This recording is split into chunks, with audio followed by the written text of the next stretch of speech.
down. Oh, my microphone's around. Hi, everybody. Welcome back to another stream of Metal Gear Solid 2. Sons of Liberty. Solidus Snake's little outfit for rebelling against the Patriots, I guess. The Lolly Lule Lo, as they're known. I said that a little fast, didn't I? I should say it a little slower so the L's don't get all, like, merged and mixed up together, right? It's the Lolly Lule Lo. There we go. Gotta make sure to enunciate every L so that it sounds separate. That's how it's supposed to sound. But whatever. The Patriots is a much easier name, I think. Anyway, we're picking up where we left off yesterday. This game doesn't have recaps like the first Metal Gear Solid did, but, you know. Just go watch the last few minutes of the last stream and you'll be caught up. From what I remember, we rescued Emma, Hal Emmerich's sister, Emma Emmerich, Otacon's sister, for those who don't recognize Hal's real name. Otacon's real name, I guess. At least not that easily, maybe. And yeah, we're trying to get her back to, we're trying to get back to the computer room in Shell 1, but we're still in Shell 2 at the moment. So that she can, plant this virus program that she wrote to stop Metal Gear Arsenal's launch, I guess. Specifically the GW program, so that, Solidus Snake can't take control of, the world and society at large. It's a long story. You're better off just going back to watch the previous stream if you didn't see it. I was about to go into it and I was like, this is way too much, actually.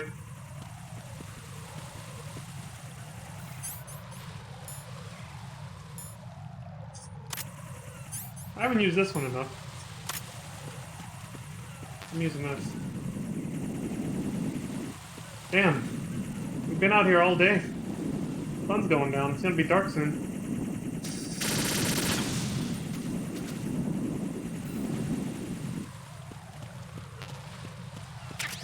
This mission started at dawn, for those who don't remember.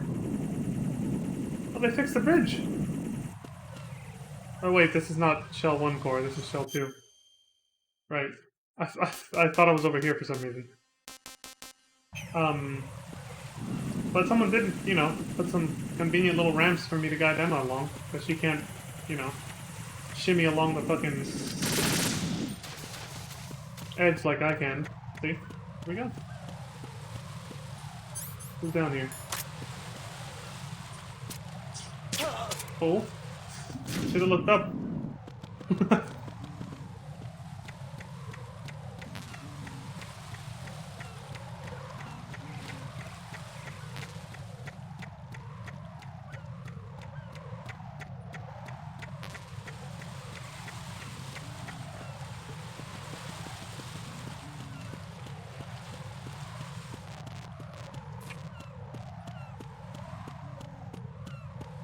Oh shit!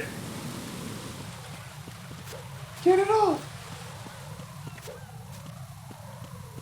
I'm on fire! Well, I could have just put the fire out, because I'm gonna have to anyway, otherwise we can't go anywhere. Oh well.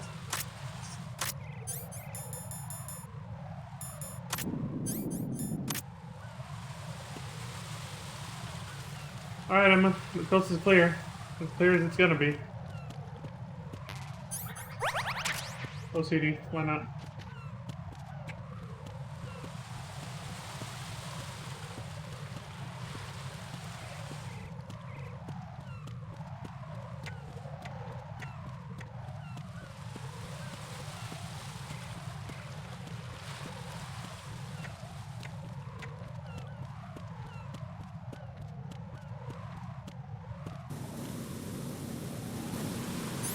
Okay.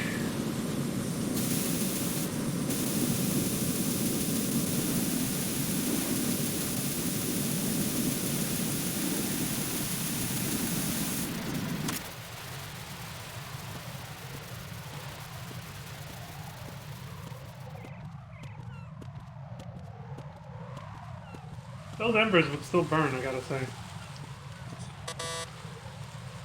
Well, now we're fucked. How the hell do we get through here? Damn it. What's wrong? This door is security level 5. I don't have card 5. Damn. Giving up already? Ta-da! What the? Are you impressed? You should have told me you had it. Well, the truth is, I just remembered it myself. Oh, shit!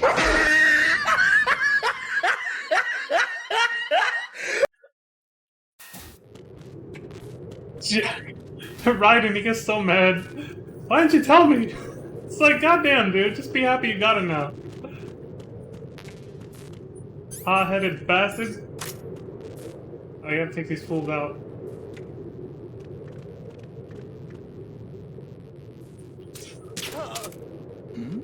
What's up?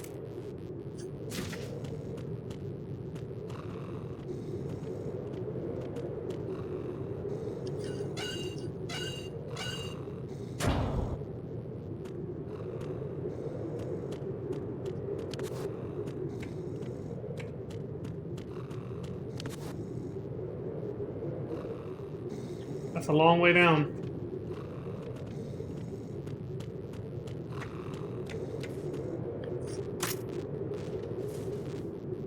That is fool.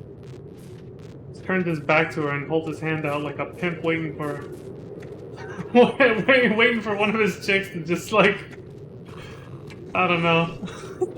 It's like, come on. Where's your tact? You gotta be more of a gentleman. It's whatever.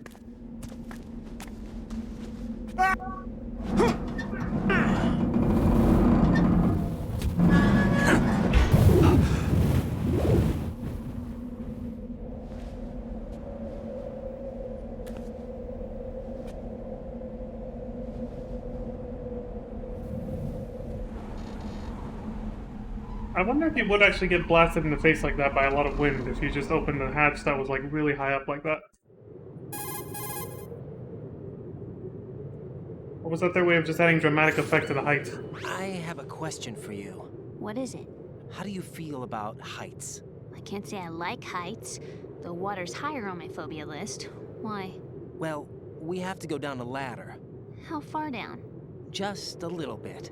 Why do I feel like we've had this conversation before? How little is little? About 130 feet. Hmm. Think you can do it? Would you take no for an answer? How are your legs? Better. The numbness is gone. I can climb down on my own. Okay, follow me. Bruh.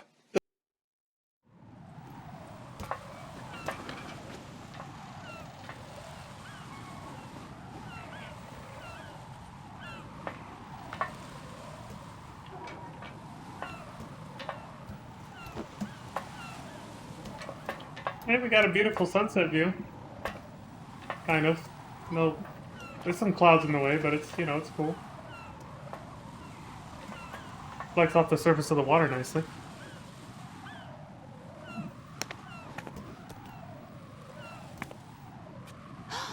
The sunset. It's beautiful.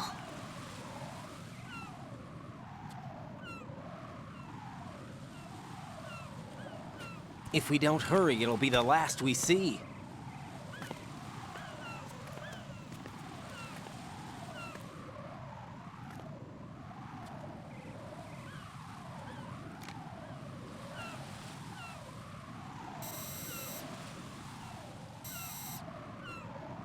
Enemy soldiers, gun ciphers. I don't think we're gonna be able to slip past all that. Looks like it can barely support one person. How much do you weigh, Emma? Are you gonna ask me how old I am next? If you go alone, I think you can make it across.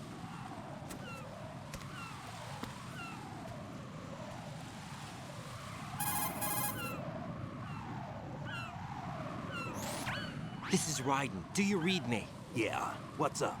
We've made it to the lower part of Strut L. We'll have to cross the water from here. Can Emma walk? Yeah, she's okay. The pontoon bridge doesn't look too sturdy. Emma's gonna have to cross it alone. Right, the oil fence. There are ciphers and several guards. Raiden, you're carrying a PSG-1, aren't you? Yeah? It's time to play sniper. Not bad. This spot gives me a good view of the targets. You're going to have to cover Emma until she crosses to Strut E. I'll get there and provide some support of my own. Thanks. Think you can handle it? Yeah, I know the drill. I faced a similar situation in advanced mode level 4 VR training with the PSG-1. Bruh. VR. Look at this dude. Guess it's better than nothing. Make sure you don't hit Emma. Right now, with Arsenal's boarding in progress, security should be at a minimum. That doesn't mean it's going to be easy. Given the situation, they've probably got claymores in place to make up for the security shortage. Make sure you use your thermal goggles. Right. Okay, I'm heading for Strut E. Emma, are you reading me? Loud and clear. I'm gonna clear a path for you from here. How? Sniper fire. You're kidding. Trust me. What if I fall into the sea? I can't swim. You were doing pretty good a few minutes ago. Okay. Think you can do it? Would you take no for an answer? No. All right, get going. You'll be fine. Like, no, I can't ignore anything. I think if you didn't pick up the thermal goggles before, they give them to you here. Like, they spawn somewhere around here. Yeah. But yeah, so I remember when I did this mission before, I had to lie down on the floor and use Pentazeman to study the aim of the sniper. But now with very easy mode, you don't actually have to do that shit. The fuck?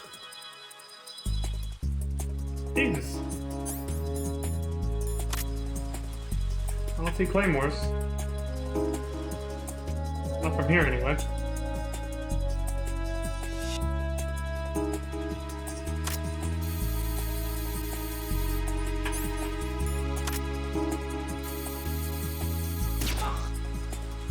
Full?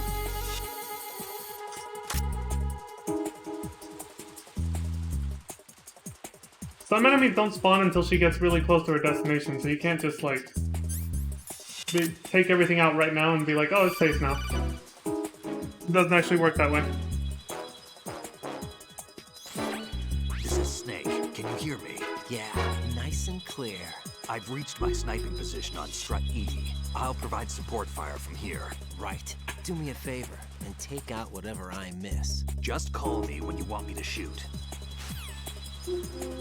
So there is this option too, yeah. You can actually call Snake and he'll just shoot everything for you.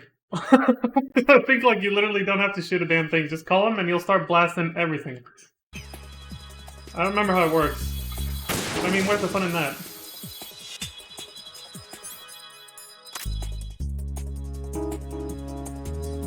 I forgot the fire button. I could've got him.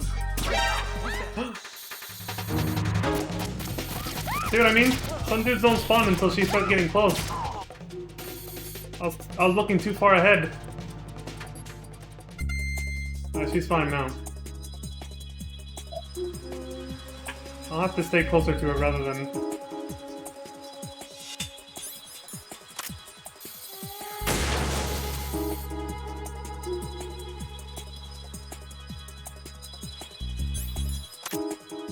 Okay.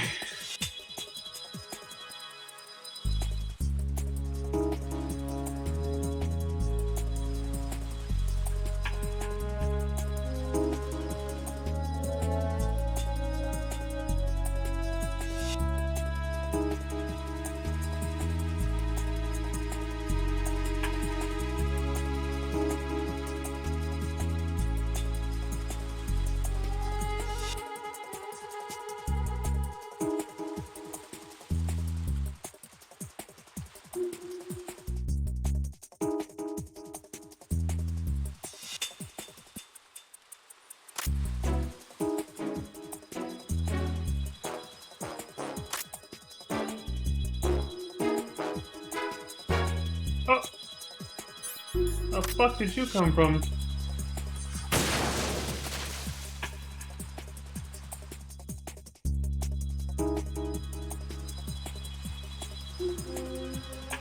Oh, there she is. I was like, where the fuck did she go?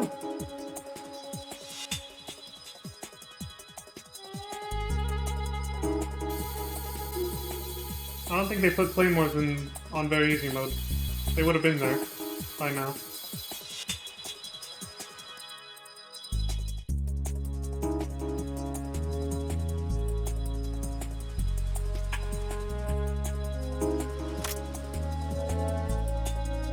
think we're good.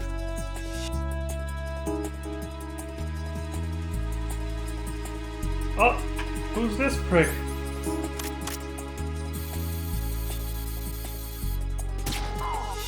Oh! Oh shit, where'd she go? She behind that pipe? Okay.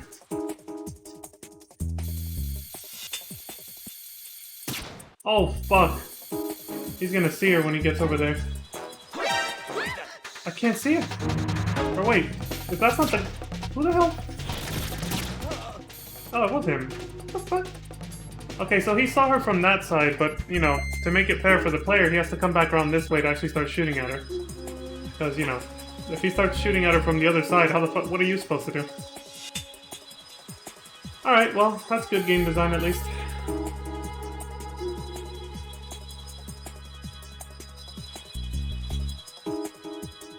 Oh. I see you. Hold? I feel like she's starting to move faster. She's already... Oh, she's barely getting on the thing. Okay. The sun? Jesus. Man, realistically, if you look directly at the sun with thermal goggles, you just get white out. Is that Snake? That is Snake, isn't it? Look at him. Just hanging out.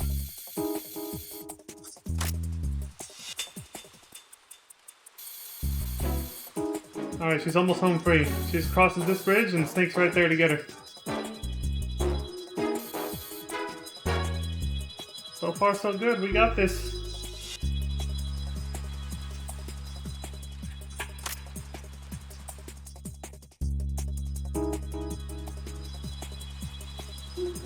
I like the music.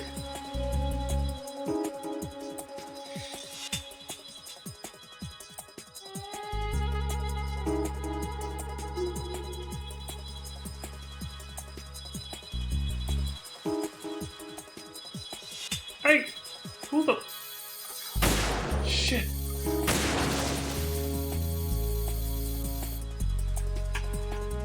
Another one on this side, though. There we go. Frick. Stealthy fuckers just appear out of nowhere.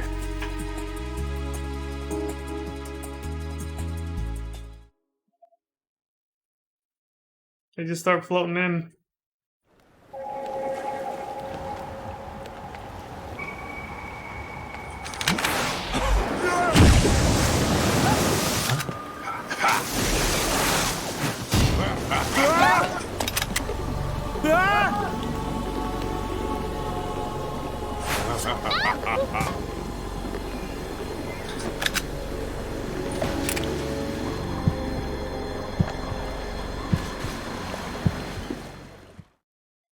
Oh shit.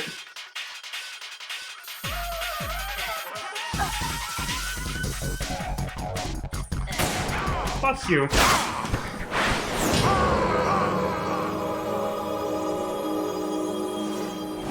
That son of a bitch just won't die.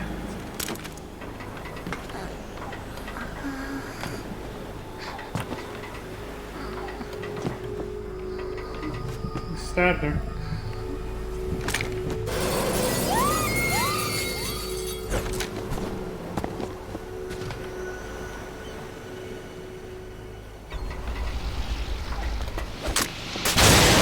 Motherfucker.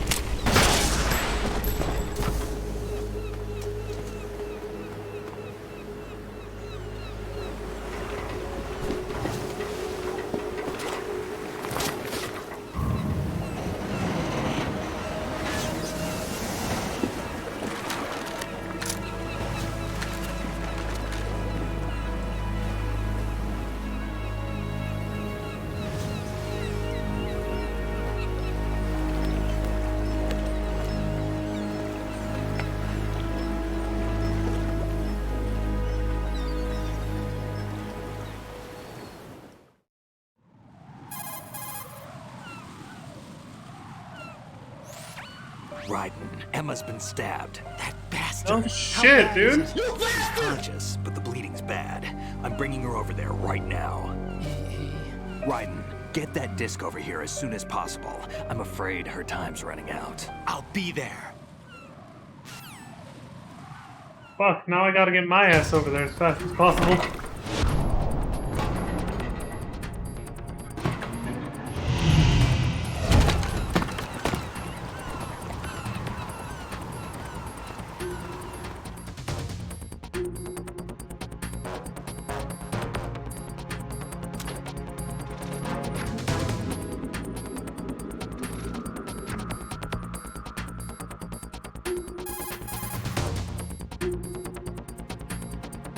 Snake, what's your situation over there? Emma seems to be, doing something to GW's defensive capabilities. All we need now is your disc. You better Doing hurry. something, I huh? don't think she's gonna make it.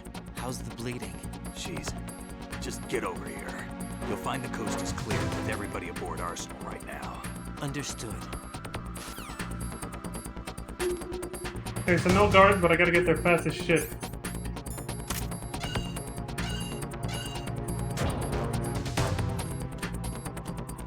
Where am I? We gotta go south first, because I have a level 5 card now, so I can get the stuff in Strut F. Oh, actually... No, this is not the right place. Actually, no, I was thinking of this place, so it was Strut E then. Never mind. Did this guy not get the memo? Freeze! Hey buddy, everybody already left. Are you going to shoot me? Oh, he's not easily intimidated. Alright.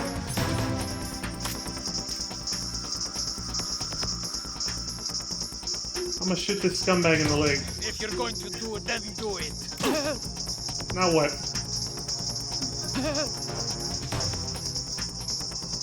That's right. Not so tough now, are you? Prick. What's his name? Kasaba Milik? Digital camera. Oh, this is where you get it. I thought you couldn't find it. Photo finish. I thought it was a New Game Plus exclusive item, but I guess you can find it. Well, we'll have it now for next playthrough.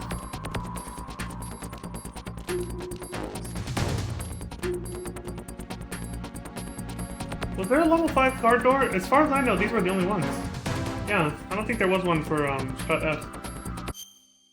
I was confusing the level 5 card door that I just went through with the warehouse over here. It's actually Strut E. Alright, so we just go to Shell 1-4 then.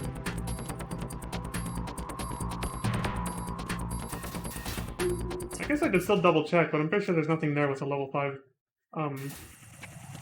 door.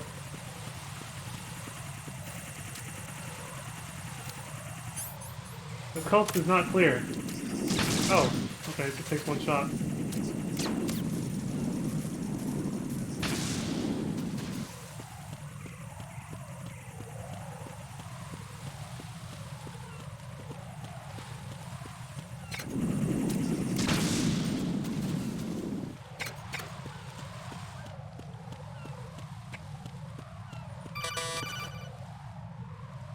I guess I can't even go anywhere else. Arsenal's launch has initiated a security lockout. Otacons managed to override anything that leads to the computing room. This is no time to get sidetracked. Hurry! Okay, so the game now just railroads you all the way to the end. We're on the home stretch, basically. No more free roaming and exploring. We just gotta go straight to the end. Thank God these panels always magically restore themselves, right? Can you imagine if I would have had to shimmy across all that shit just now? That would have been annoying.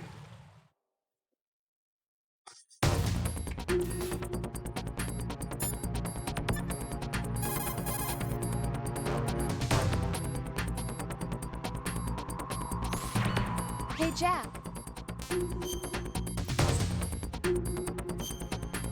Hey, Rose!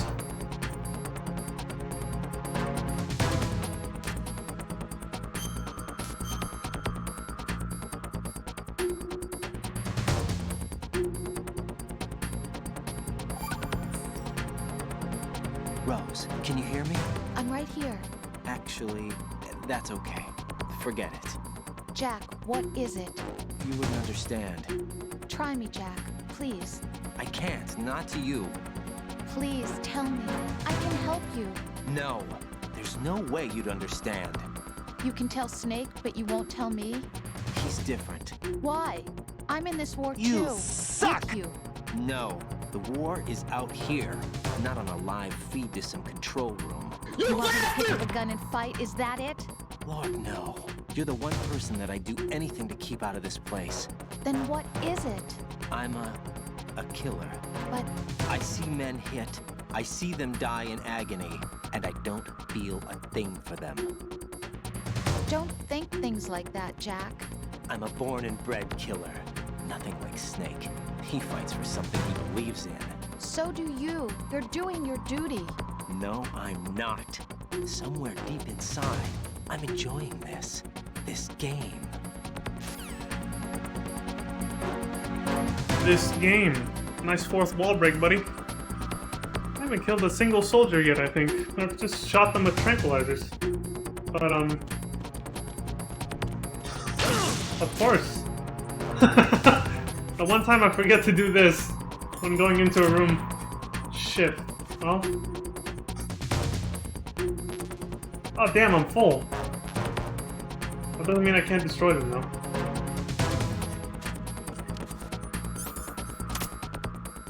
I think the only soldiers I killed so far were with Snake and the Tinker during that little... I can't really call it a boss fight, but there was like a mandatory encounter that you had to do there. Thanks.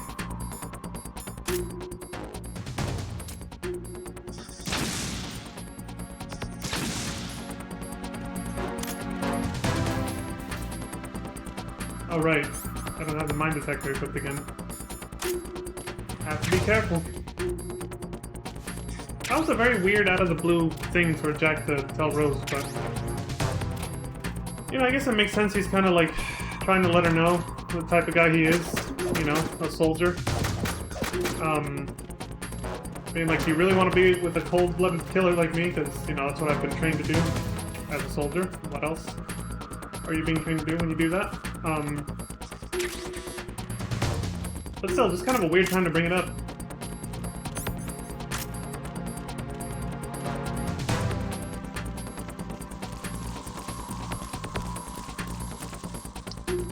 So maybe these mines were set up for people who are afraid of bugs, so if you came this way, you would have been like, oh shit, fuck that, I'm going this way, I don't like bugs, and then bam, you get blown up. In my case, I just wanted to pick up the shit in the locker room. I got blown up anyway. Oh, it's right here. Okay then.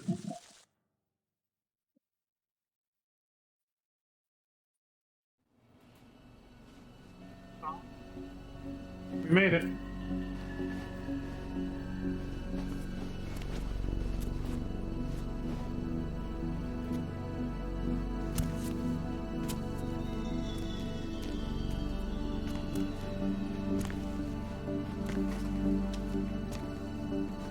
Damn that bastard vamp.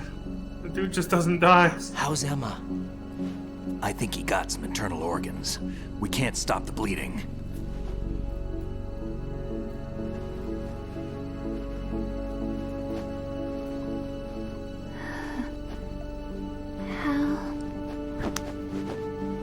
I'm here. Got the disc. Emma set everything up. Apparently all you have to do is pop in the disc.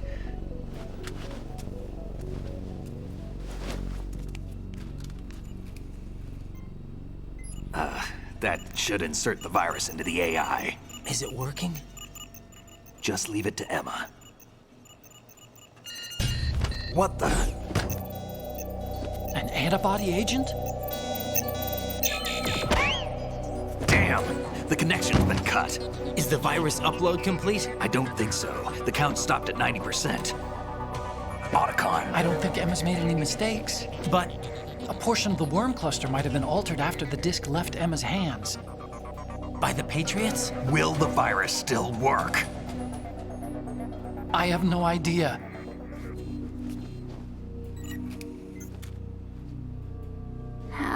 Is everything all right?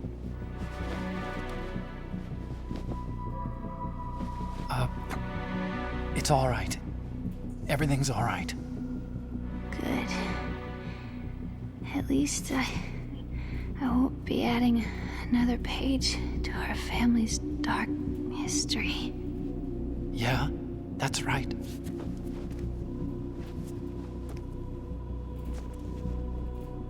What if the virus doesn't work? Either destroy that thing, or take out Solidus and his men. How do we get on board? I don't think we can. Unless somebody inside gives us a hand.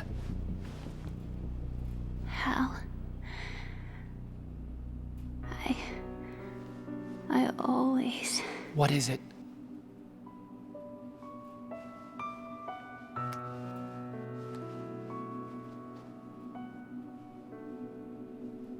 wanted to see you again.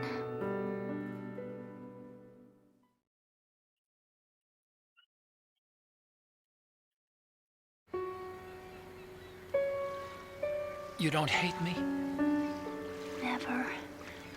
I never wanted to get in your way. I never wanted to hurt you. I thought that with Arsenal, if I followed in your footsteps, I could be closer. I just wanted you to look at me. Look at me as a woman. I could never do that. Don't be so honest. It hurts. Sorry. Can I ask you one last favor? Sure. Call me Emma. What? Please call me Emma.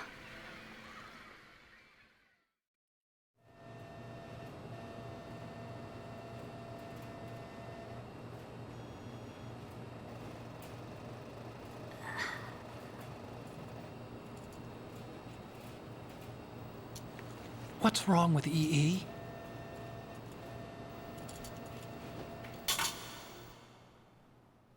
Emma? Emma? Emma? Emma? Answer me!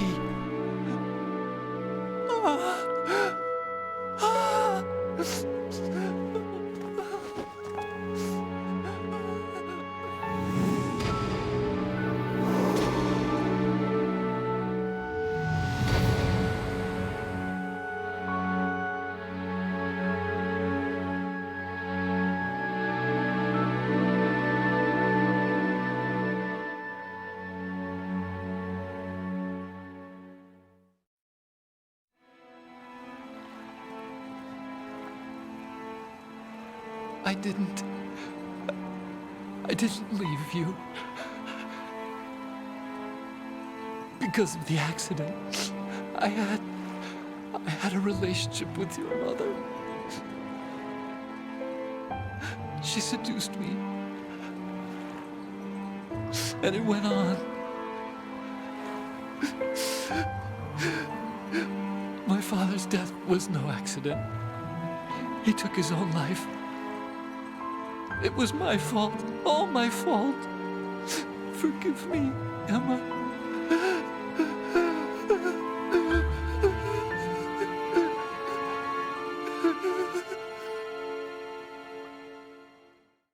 Holy shit.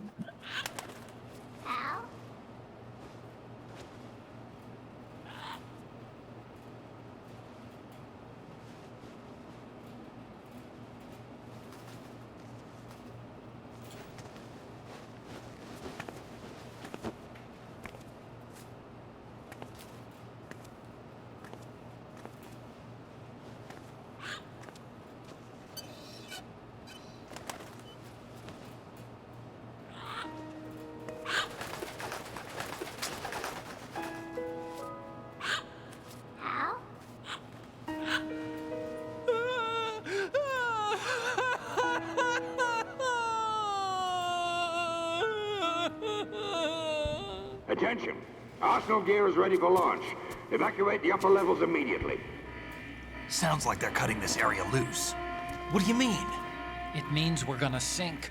We have to get the hostages out. What about the camo repairs? Done. We won't be able to get everybody aboard. We'll just have to take as many as we can. My sister won't be able to come with us. We will be commencing the countdown shortly. Personnel in the upper levels, head for the evacuation area immediately.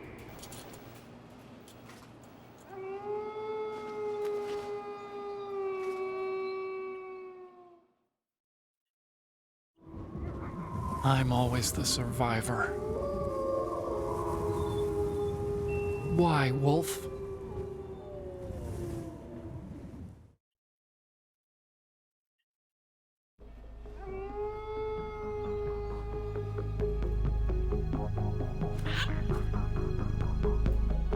Otacon, take care of the hostages. What about you guys? We got other arrangements. There's our ride out of here.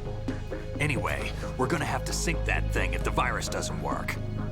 I should be going with you. You've got your job, we've got ours.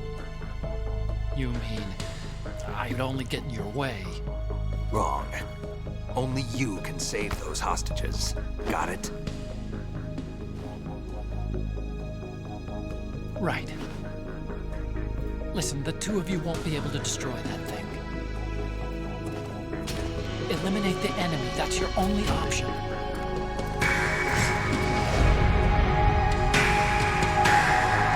The badass slow-mo walk montage.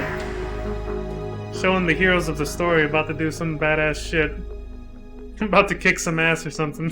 I love these tropes, man. How? EE? Damn! Otacon, try to get as many hostages out as you can. It's a short flight to the shore, so don't worry about overloading the Kamov.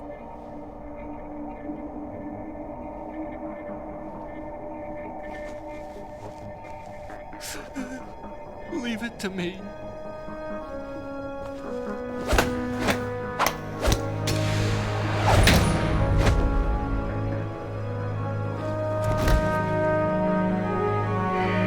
I repeat, personnel in the upper levels, head for the evacuation area immediately. I'm counting on you, Otacon. Ah, the music right there during that scene. It got me all choked up, man. It really shows the solidarity between I miss them. you. Like camaraderie, you know? It's like, I miss you. they're basically like brothers at this point. I miss you. I miss you.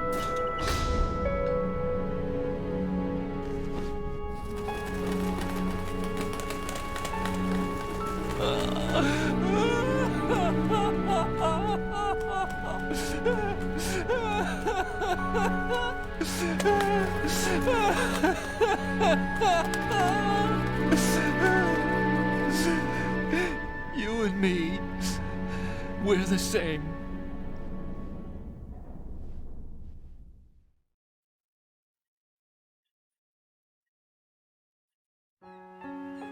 Both you and I, we were always alone.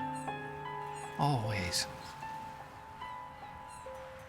We only wanted to be loved. We were always waiting. Waiting for somebody.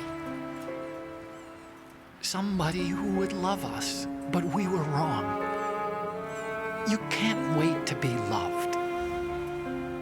You have to go out and find it. 4 years ago, I realized that you can't just wish for a happy family. You have to make it happen. I only wish I knew that sooner. I learned that I could love, as you probably did, Emma.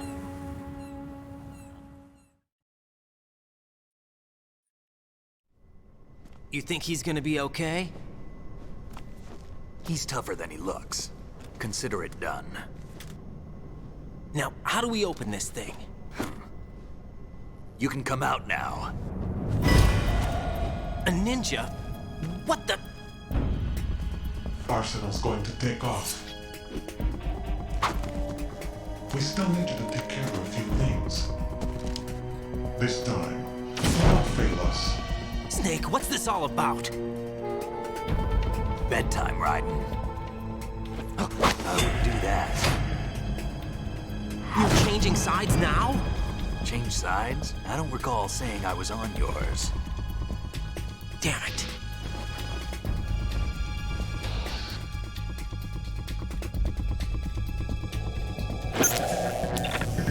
You! Surprise, motherfucker. Shut eye.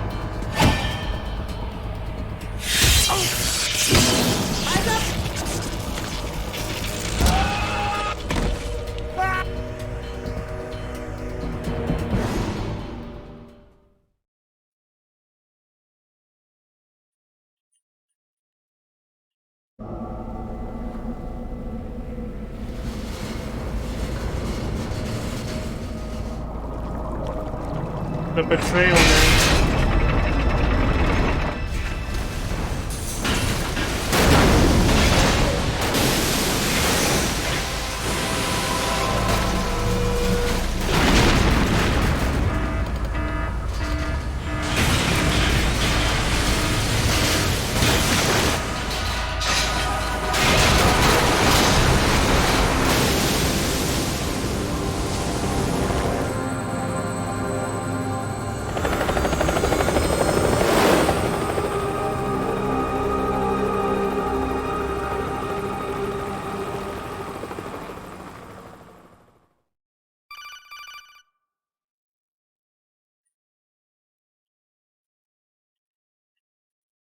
Jack, are you reading me?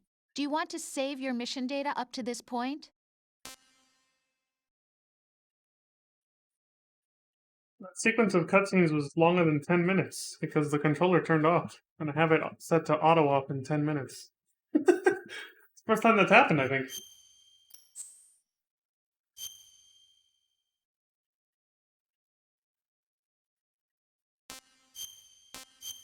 And yet it didn't feel like it was that long, because again, this game moves a mile a minute, man.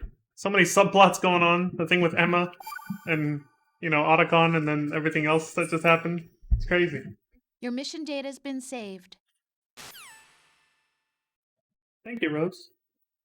Is he still alive? Oh, this looks familiar. He was when Olga brought him in. I've checked everything, including the genome data, but there's nothing on this guy. NSA, CIA, FBI. He doesn't exist in any database. He's a non-existent operative from a non-existent organization. I suspected as much. However, I know this man. Huh? Wake him up.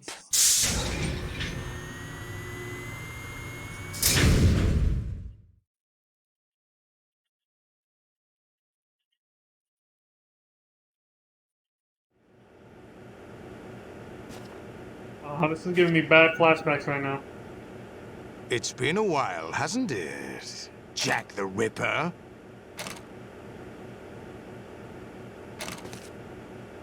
You know this fellow? You remember me, don't you? You've grown. High concentration of cerebral implants.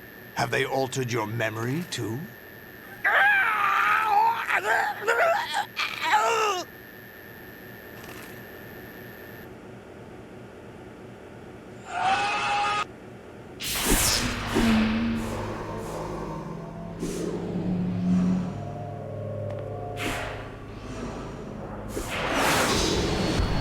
This is my son. I taught him everything.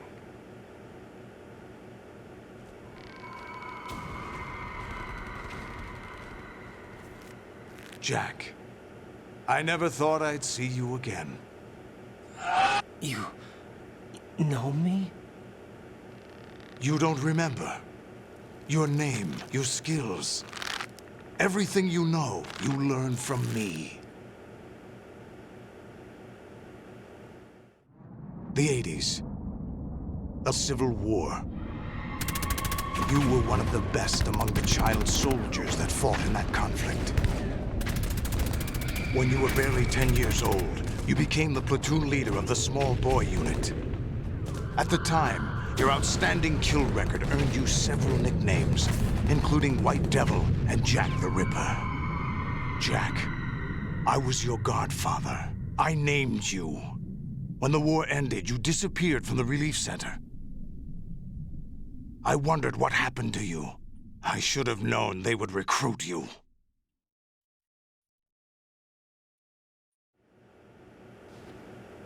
It's an interesting coincidence. If he's a lackey for the Patriots, I doubt he knows anything of interest.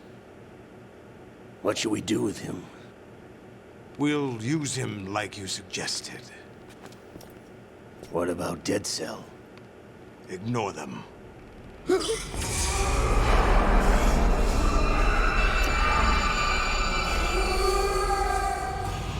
Happening again?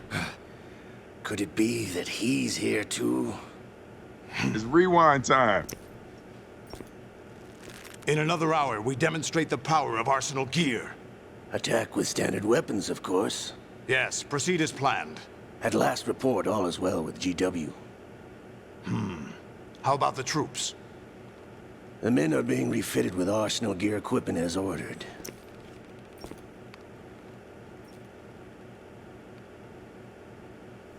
You're the spitting image of Big Boss. Do bullshit.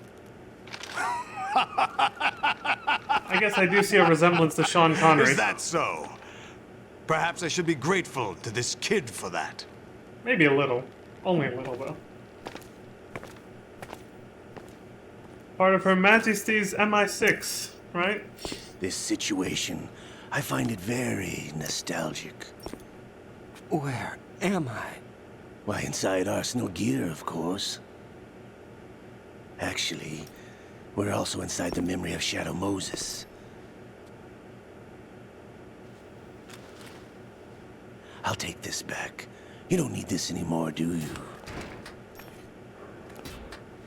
Keeps taking my optical discs, man. A foul wind is blowing. We shall speak again. When did he start talking so cryptic like that? A foul wind is blowing, he says. Don't move. Stay as you are. We're being monitored by a camera. What are you up to? I'm switching over to nanocommunication. Not like he has much of a choice. He can't really move in that position, can he? Mr. X? Ninja? Correct. It's me. I thought you were the leader of the Russian troops. No, that was just a smokescreen. A smokescreen? I was sent to provide you support. Support? Who sent you? The Colonel? No, the Patriots. What? I deceived my troops, betrayed them. But why? My child is being held hostage by the Patriots. It all started 2 years ago when I lost my father during the tanker incident. My men and I had nowhere to go, so we joined forces with an illegal Russian organization. The Russian Mafia? Something like that, actually. I learned much later that it was a subordinate organization of the Patriots. I was expecting at the time. When I gave birth to my child, it turned out I was in a hospital run by the Patriots. In the morning, my child was gone. My baby is being kept somewhere in this country. Have you ever met your child? No. Once a month, they send me a photo of my child via network. I've never even held the child in my own arms. I see. Given your situation, nobody can blame you for what you did. That's your opinion. What about Snake? I thought you were enemies. He wasn't responsible for my father's death. Actually, we owe him our lives. 2 years ago, they were responsible for getting us out of the sinking tanker alive. So you were partners since the incident? No, I only found out the truth shortly before this. Huh? When I confronted him here. You fought with Snake? When? Well, it was around the time you were holding hands with that girl. Snake.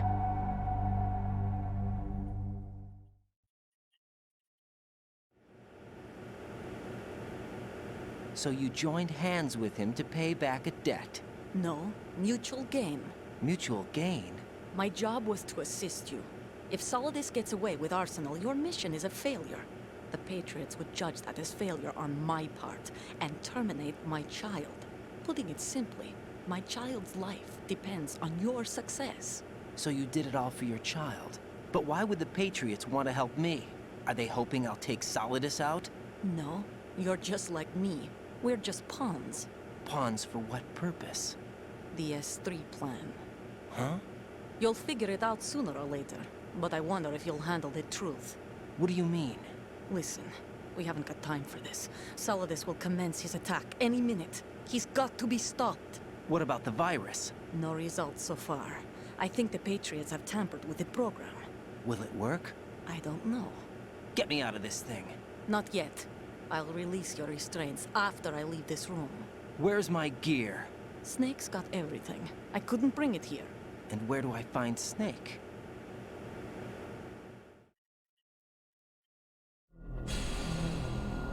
The passageway ahead leads to a hangar. He'll be waiting there. I gave him a card key for the hangar.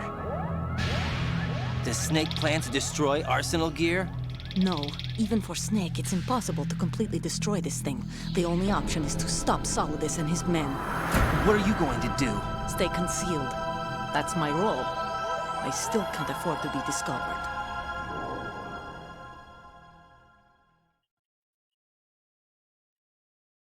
Olga, you can't keep this up. They're bound to find you. Listen, I'll free you in a little while. Brace yourself.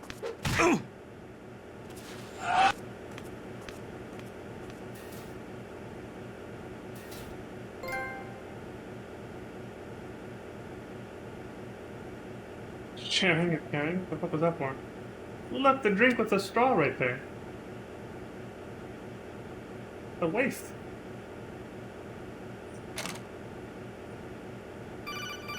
Uh-oh. Now what? It's rewind time. Jack, are you all right? Oh, yeah. Jack, is it true? What Solidus said? Yes. It's unbelievable. Drafting small children, sending them to war? It's not allowed under international conventions. ICC rules don't mean a lot in war.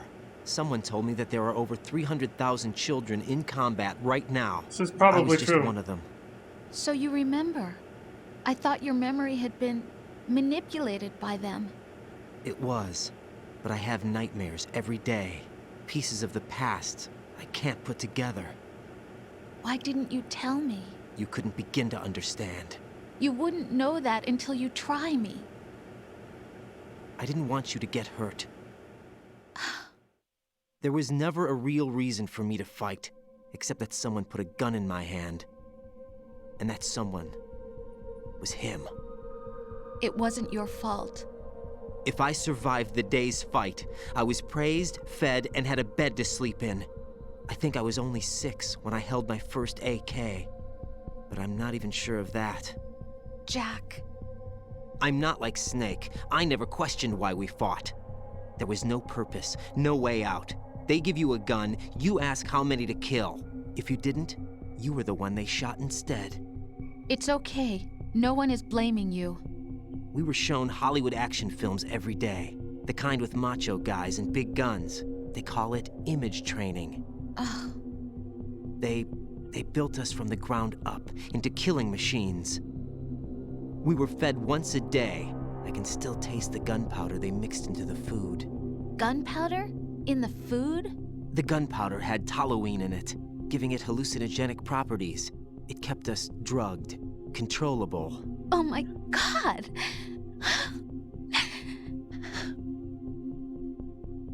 When the Civil War ended, those of us who survived were taken in by NGOs. They gave me a new life in the States. I can't complain. But nothing's changed. The only people who have no problem with my past have secrets and agendas of their own. Terrible nightmares. Every night. I can never forget. Jack. I'm afraid of the night. That's why I don't sleep next to you. You should have told me. Told you what? That I'm a killer?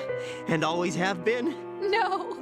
No! What I hate more than anything else in the world is my own past. I didn't want you or anyone to know about it. Now I know why I was chosen for this mission. No one can take him on, take him down, except me. I've been kept alive this long for this. I knew as soon as I saw Solidus. Jack, I love you the way you are now. You have to believe me. I didn't know anything about you, I admit that. Where you were born, how you grew up. But I know that now. And I know that what I feel for you can only get better. And I'll share in your past if that's the price. It doesn't work that way. No one can share the burden of what I've done. It's not one of those warm and fuzzy things couples share. I accept the good and the bad, Jack. That's what you do for someone you love. I don't want to share my past with anyone. I just want to forget about it. Jack, I haven't told you, about what I've done. The last 2 years with you, it's been more than I've ever hoped for. Jack. But I can't go any farther. I know you want to get married. But I can't. I can't risk starting a family. There's no way to erase my childhood. It's all right, Jack. Please, don't say any more.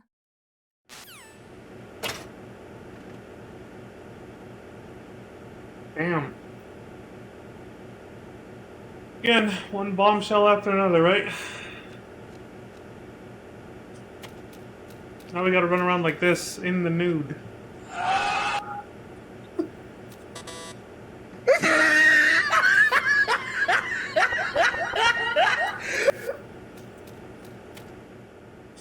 Oh shit.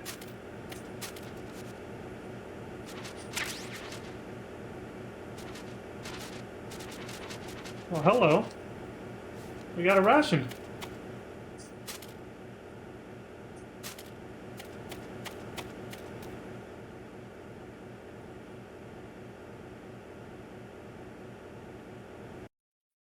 Arsenal Gear Stomach.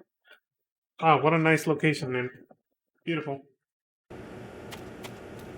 He covers himself up as if there's anyone here to see him. Well, fourth wall breaks and all that.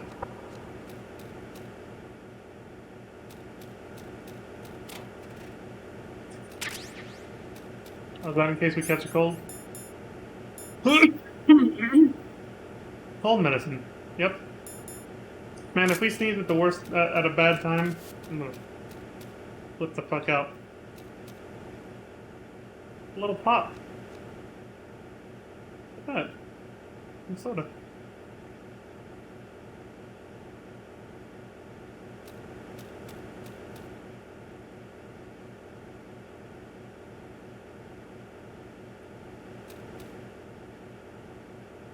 It's a faithful recreation, isn't it?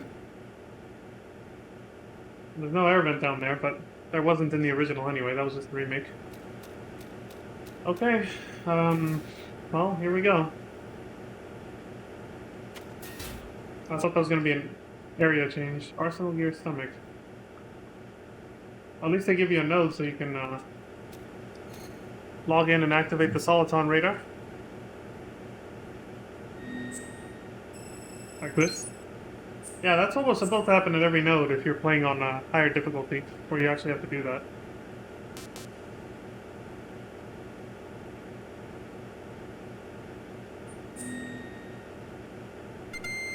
And then that would happen. There you go. Ding-ding. So, if there's a zone change, I'm going to try to save here. Arsenal Gear Jejunum. Another internal organ body part, right? I think.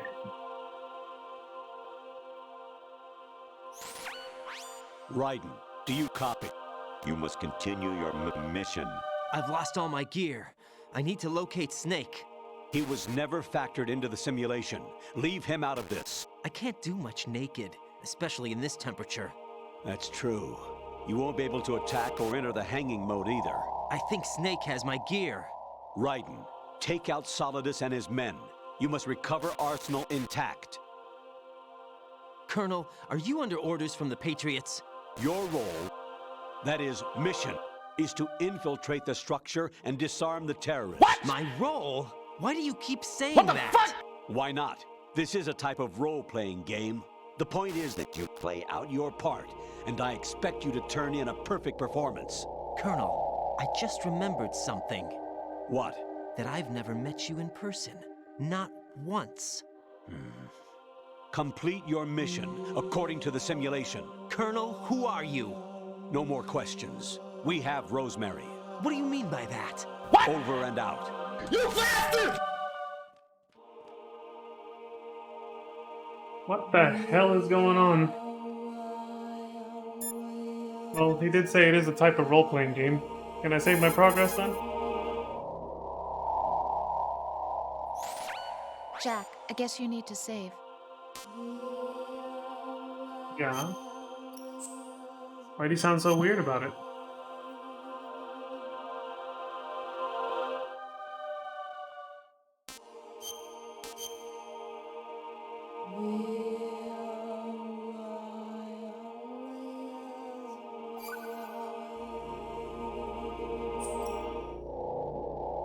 Jack, I was serious when I said I wanted you to propose to me. Rose? I was really worried.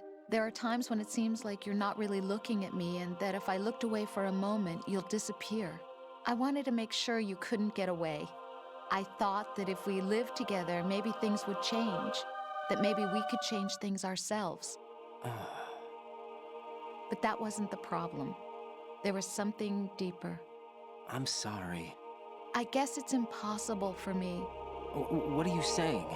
I'm sorry, Jack. I love you. I really do. Please believe me. Whatever happens. Rose? Bye, Jack. Please believe me, whatever happens. Things are just getting more and more ominous. Bruh. I like how he said we can't enter the hanging mode. I feel like the only reason we can't do that is because of a censorship issue. Because if he flipped over a railing and hung on with both hands, you'd be able to see his junk. I feel like that's the only reason we can't do that. These guys look kind of fucking creepy.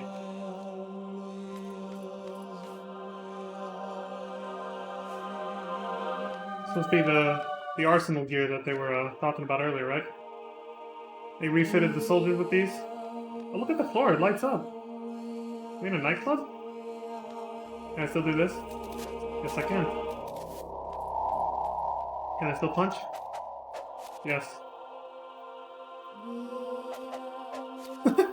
I can still do the full combo. Alright, well. There's a guy behind him over there, too. Try going this way.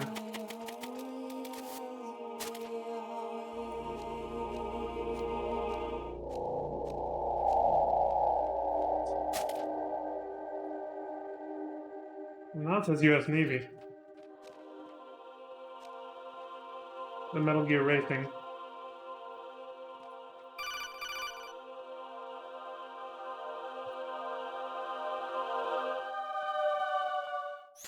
Raiden, turn the game console off right now. What did you say? This again? The mission is a failure. Cut the power right now. What? What's wrong with you? Don't worry. What the fuck? It's a game. It's a game just like usual. You'll ruin your eyes playing so close to the TV. What are you talking about? Raiden, something happened to me last Thursday when I was driving home. I guess had a that's couple true. of miles to go. I looked up and saw a glowing orange object in the sky, to the east. It was moving very irregularly. Suddenly, there was intense light all around me, and when I came to, I was home. What do you think happened to me? Huh? Fine. Forget it.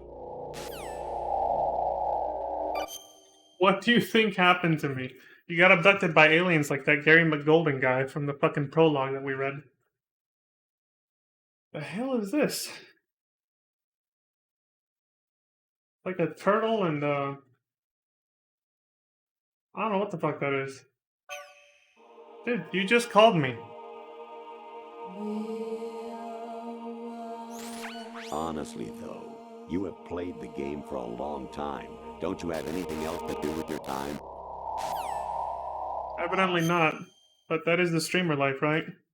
We got streamers who do 12 to 24-hour streams sometimes, even when it's not a marathon, so... Apparently not. I don't have anything better to do with my time, I'm sorry.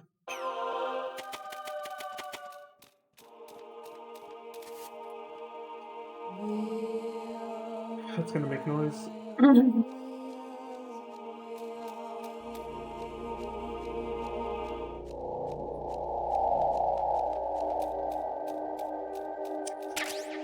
Excellent. This is better than nothing. Cardboard box to transport game software. The eye design is eye-catching. Do you see that? You can see it in the item menu too, but also just looking at the side of the box. Just like this eye that's just staring at you blankly with like his dead stare. What? The fuck do you want?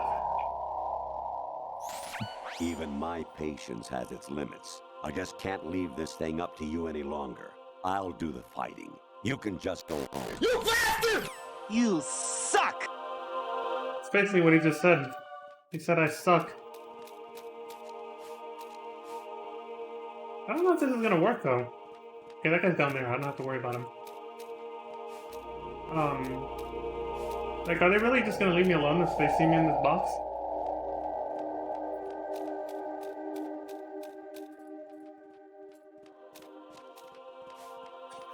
It's crouched in there.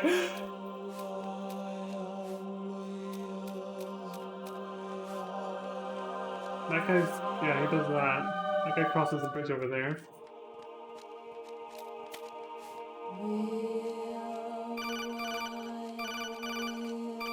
Okay. I was like, I had to get across the bridge before getting interrupted. What is it? Infiltrate the enemy fortress. Outer Heaven. Destroy the final weapon. Metal Gear.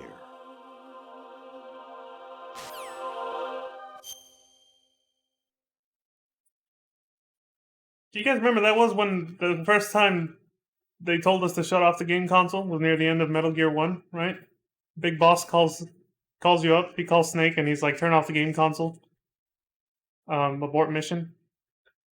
Because he knows you've gone too far and you're succeeding too well.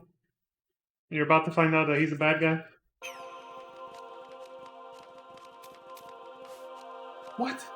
Wait, there's nowhere to go here? Oh, I didn't see the damn gap. So I have to go to the left.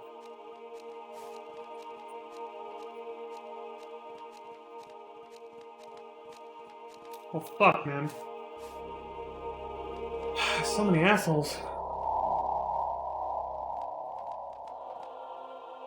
Alright, let me rewatch what this guy does. He goes right.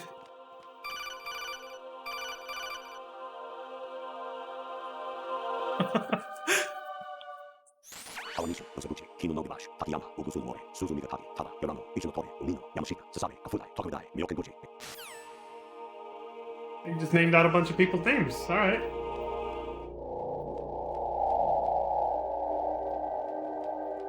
So I guess I can go around him to the left then. So that he turns right to the bridge.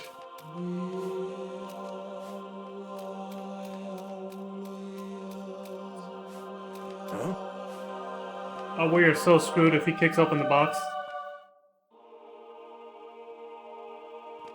He left us alone!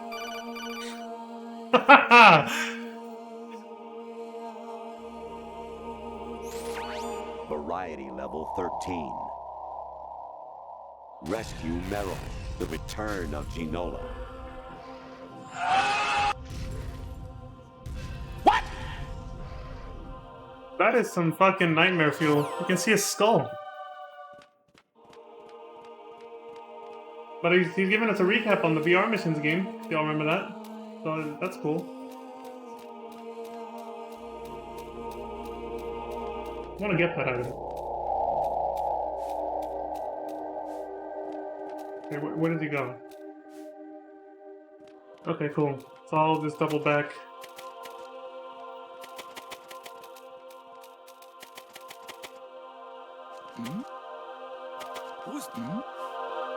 My feet were sticking out.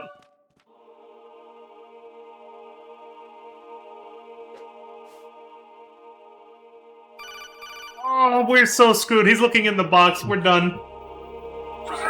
All because I wanted to get that stupid item. Actually, there is something I have been meaning to tell you, but I just couldn't. I think you should know, though. On Saturday morning last week, I saw a guy leaving Rosemary's room. How should I put it? It was like they were intimate. I'm sorry. Sorry to bring this up during the mission, but... Oh my god, I don't have time for this shit.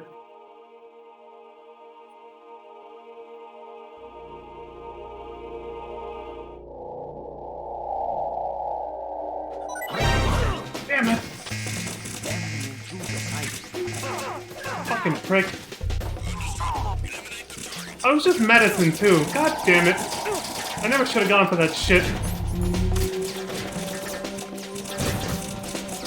That guy just jumped up here from the first floor! They're fucking ninjas!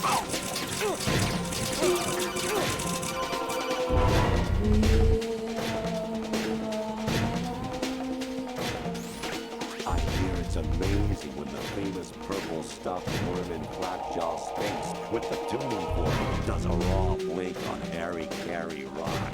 I need scissors. 61. You go, buddy. Tell him.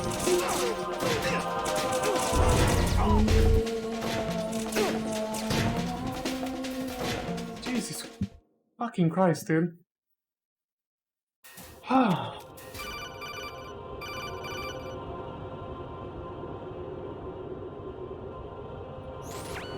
Your mission is to infiltrate the Fortress Gallowade, rescue the hostages, and neutralize Metal Gear before its assembly is complete.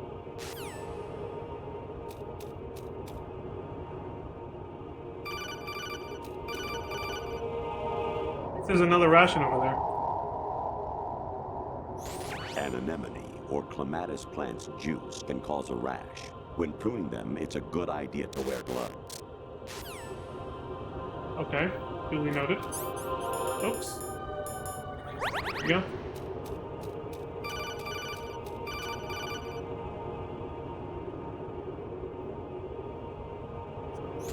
President Baker should be somewhere to the south of where you blasted through the wall. Hurry and save him before the terrorists discover his code. That's a memory of Shadow Moses. What the hell? Oh, this is one of those famous, new Twitch streams where you watch people sleep, right? Oh wait, no, she's awake, she's awake. She's yawning though, she barely woke up.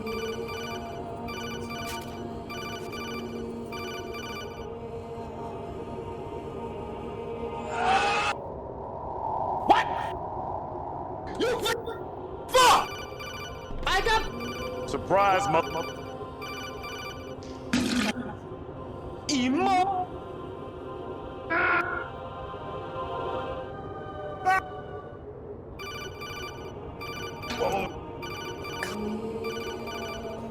Dude.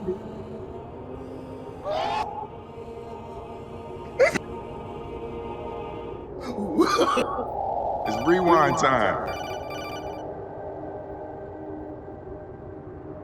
That's how this whole segment has been, hasn't it? Actually, I'm in really bad shape financially.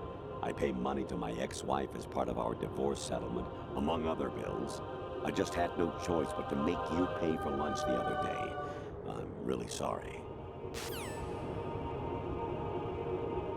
I just played all those sounds because it's like this whole segment right now is like a total mindfuck. Like, what the fuck is even happening right now? I was a North American fall webbler in my past life. Oh, those were the good old days. What were you in your former life? How do you remember that is what I want to know. He's got like a barcode on his sides. Raiden, I mean. He's got weird tattoos on his body. You got a PSG-1? You can use that against Sniper Wolf. Hurry up and save Meryl. And a lot of Shadow Moses references. He's got a lot of shit to say, man. Even my patience has its limits. I just can't leave We heard this one thing up already. to you any longer. I'll do the fighting. You can just go home.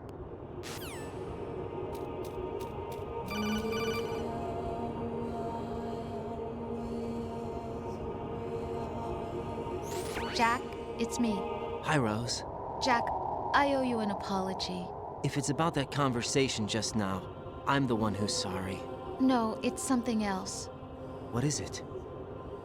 That day at Federal Hall 2 years ago, it wasn't a coincidence.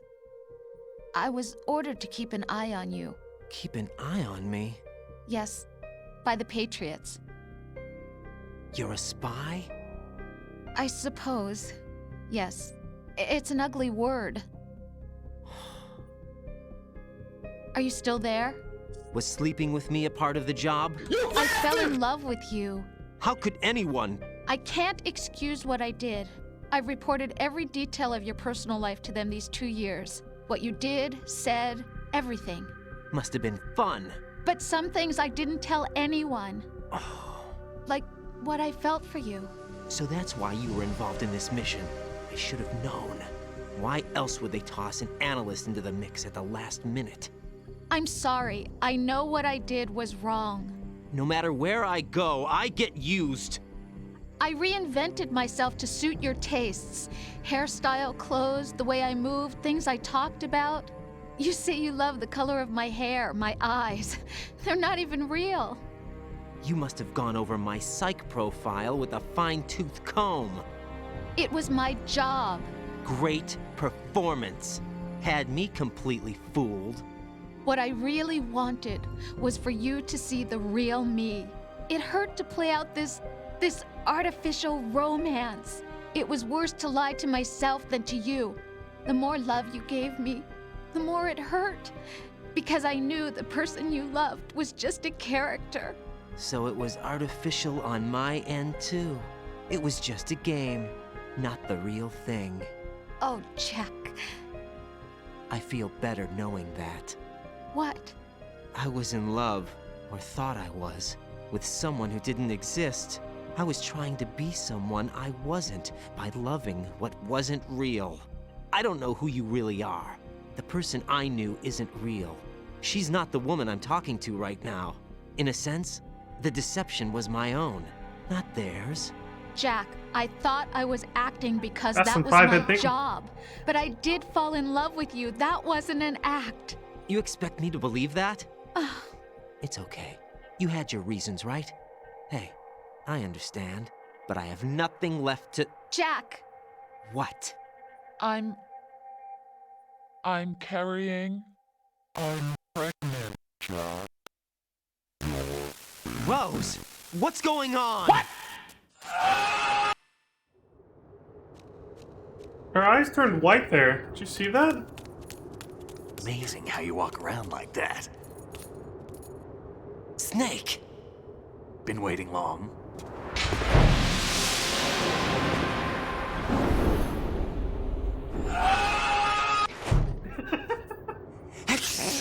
Oh, great. Well, where's my we need that cold medicine right now. over there.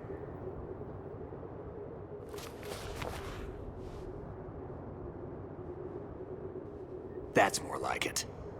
Everything you had when you were captured is still there.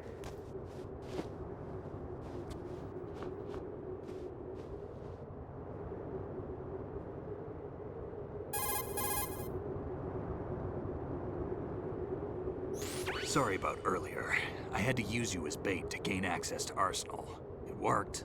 Why didn't you tell me about Olga? You never asked. Not happy about that? Get over it. Any effects of the virus yet? Still waiting on that. So, it was rigged by the Patriots? Looks like it. From what I can tell, Arsenal is headed for Manhattan. I don't know what Solidus is planning, but we'll have to deal with it one way or another. There's also a troop of production model Rays ahead. How many units? 25, according to Olga. 25? Yeah. Can't say I've faced that many Metal Gears before, but I think we can deal. No way we can. We can, because we have no other choice. How? I've stocked up on Stinger missiles. Oh yeah, Olga left this for you. Alright, we're just gonna casually destroy 25 Metal Gears in a row. We'll be fine. Why? Olga asked me to give it to you. Besides, I'm not a big fan of blades.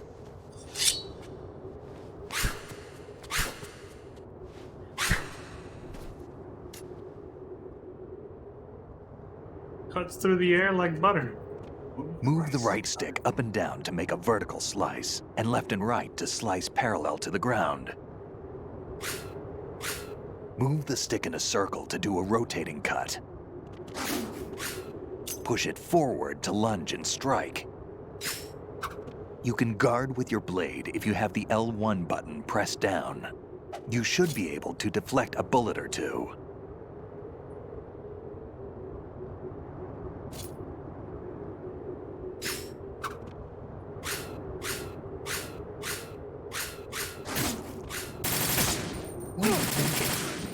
I'm so sorry, Snake. You were just kind of there. I'm sorry. I did not mean to do that. Move right stick to slash, press out the line, block with L1. Switch between blade and back with the square button. That's what I'm looking for. High frequency blade. What the hell does that mean? There we go. Non-lethal. Lethal? Non-lethal. Maybe he won't complain about this. I mean, even if you flipped it to the non-lethal side of the blade, wouldn't you still hurt him? Yeah, see?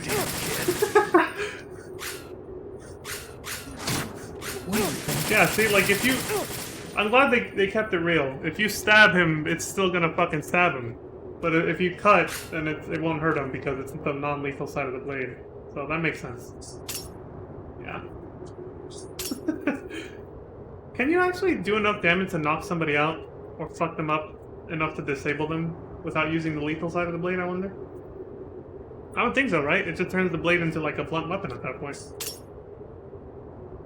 Anyway, I'll stop fucking you up, Snake. Sorry. I got a little carried away there.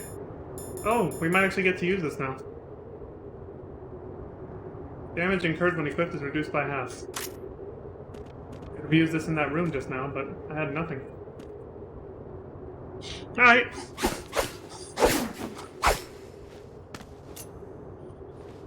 Come on, time to go. If you run out of ammo, you can have mine. You got enough? Absolutely. Infinite ammo. What? Wait up, Snake. What? It's the infinite ammo bandana that Meryl found on the snowmobile right before they left at the end of the Shadow Moses incident, so Snake, he kept it. Have you ever enjoyed killing someone? What are you talking about? I'm not sure. Sometimes it's hard to tell the difference between reality and a game. Diminished sense of reality, huh? VR training will do that. No, it was field training when I was a kid. I lied, Snake. I have more field experience than I can remember. It's not VR that's doing this to me. Raiden, we don't carry guns to take people down. We're not here to help some politician either. You can say that because you're a legend, a hero. I'm Jack the Ripper, a dirty reminder of a terrible mistake. Legends don't mean a whole lot. I was just a name to exploit, just like you. People will remember only the good part, the right part of what you did. There's no right part in murder, not ever. And we're not in this to make a name for ourselves. Then what are you and Otacon fighting for? A future. You can stop being part of a mistake, starting now. What am I? What am I supposed to do?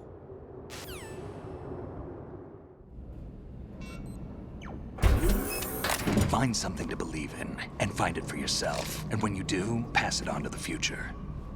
Believe in what? That's your problem. Come on. I mean, yeah, what else can you do, right? That's life. Snake, Raiden. Otacon, you alright? Yeah, so are all the hostages. That's good news. How's everything on your end? All right for now, but there is something. What? The Colonel's last transmission was strange. Strange? How? Just strange. No idea. Interference? I don't know. Where is this Colonel? I don't know. I've never met the man, actually. I'll dig around. Thanks. I owe you one. If there's anything else, call me on the codec. I might be able to help. The frequency is 141.12.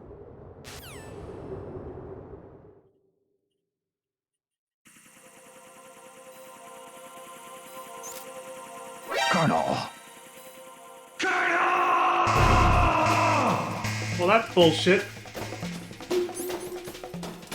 Well, it's time to use all this ammo that we've never used. Don't.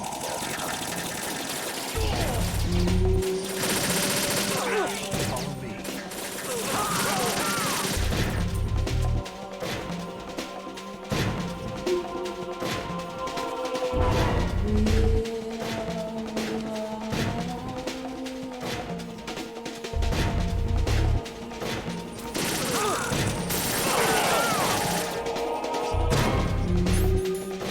Don't fall behind.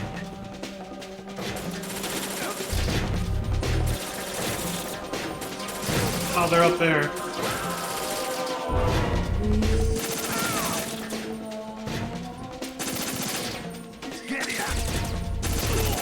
Get in there, he's gonna say, and then he gets shot. Well,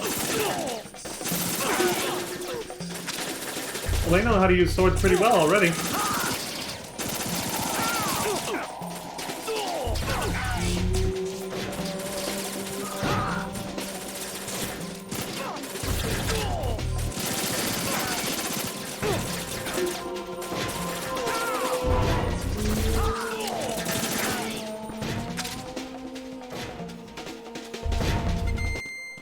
Alright. That was a little messy, but we made it.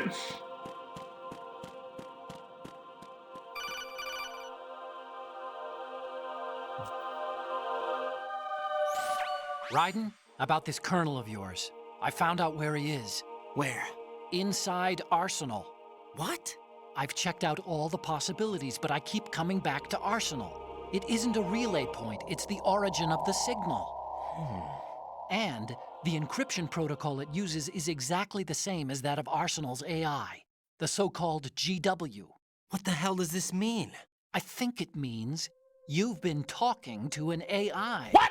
That's impossible. The Colonel probably isn't GW per se. GW was most likely stimulating cortical activity in the dormant part of your brain through signal manipulation of your own nanomachines.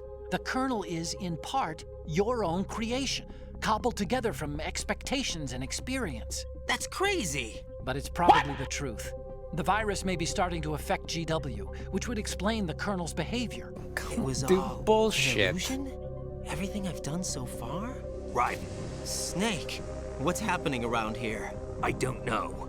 What I do know is that you're standing right here in front of me. Not an illusion. Flesh and blood. Huh? It's your call. You can drop this if you want. No, I can't do that. Let's go.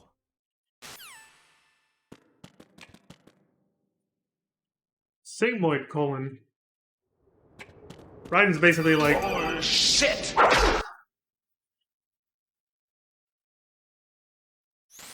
Raiden, they've got Rose. What? Rose is being held in the holds. It's a trap. Rose! Shit! Right. Get a grip. But Snake... It's a trap. Since the Colonel doesn't exist, there's no way he can take Rose hostage. Yeah, you're right. I am right. Okay. Does Rose exist? Don't be weird. She's your... What if I've never really met her? What? If the Colonel is something that I partly dreamt up, then everything I remember about her could be... Don't jump to conclusions. Dude, You bullshit. and Otacon are the ones that say the Colonel never existed. Raiden. Is this what Olga was talking about? Surprise!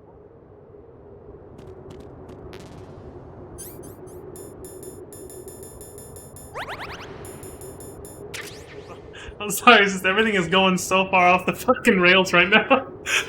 Raiden's world is falling apart right before his eyes, so it's like I can't help but hit all these buttons just to simulate how crazy things are getting for him.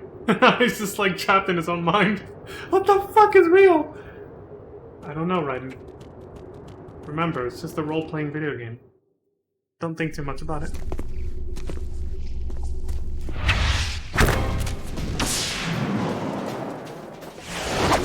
Surprise, motherfucker.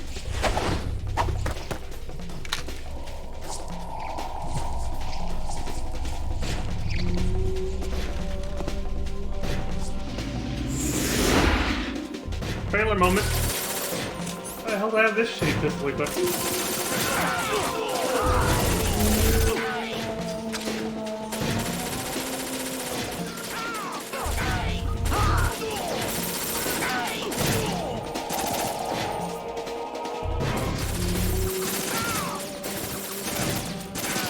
Shit, my aim sucks.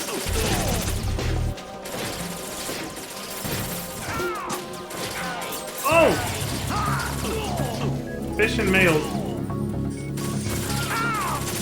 He's taking out everybody. I don't have to do shit. Look at his auto aim reflexes.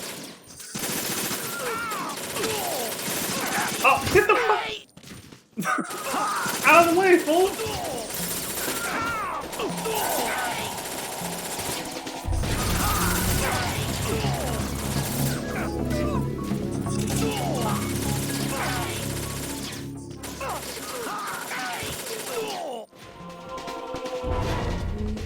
They mostly all come out of that one side.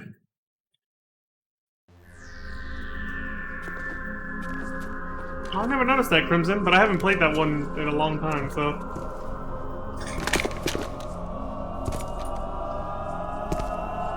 Oh shit, right. She's still a thing. Fortune. It's been a long wait, Solid Snake. The root of all my sorrows. What? 2 years ago, you killed my father. That was the beginning of hell for us.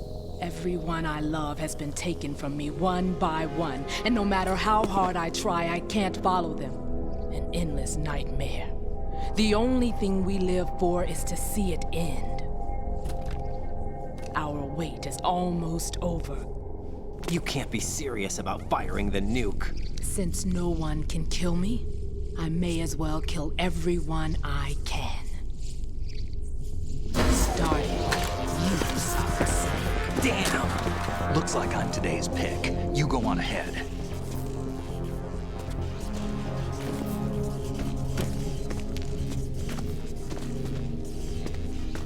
You want eternal rest? I've got it right here.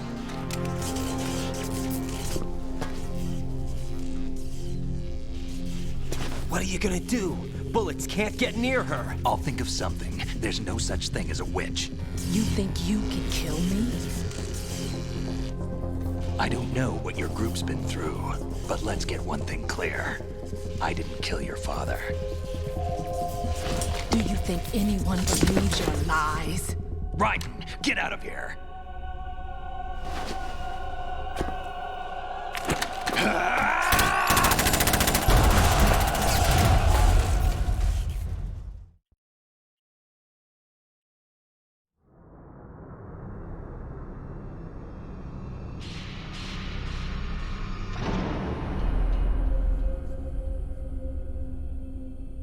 Oh, this looks very familiar, doesn't it? The ending of the VR missions? That big arena where you can take fucking creepy-ass photos of Naomi or Mei Ling? Jack, I've been watching how you fight. This is the place. Oh, and how close you could get for the photos depended on your completion for the game, too. Or is it one of the S3 plan's proud achievements? What are you talking about? It came as a complete surprise when Ocelot discovered the S3 data from GW. Not a bad idea, though. Using fire to fight fire, creating the perfect assassin to retire Solid Snake's brother. S3 stands for Solid Snake Simulation. It's a development program to artificially reproduce Solid Snake, the perfect warrior. The result is a Foxhound Commando. When Foxhound no longer exists, a simulated Solid Snake shaped by VR regimen. Sound like someone you know, Jack? I'm sorry to see you reduced to one of the Patriots' puppets. But I've made use of you, and their plan too. Solid Snake's sudden appearance, your arrival, it was obvious the Patriots were among my ranks. I had to smoke out the agent before the mission entered the final phase. You came in handy, as bait. Jack, those days during the Civil War were as real as they come. Every day was absolute, split between life and death. You ran from it, and now you've been led back to war by something less than real.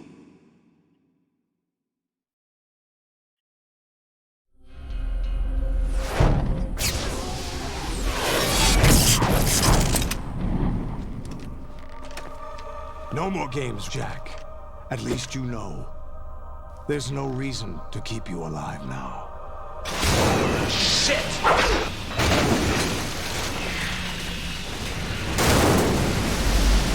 I've given you a worthy opponent, at least. But now, you should die as the little Jackie boy I once knew.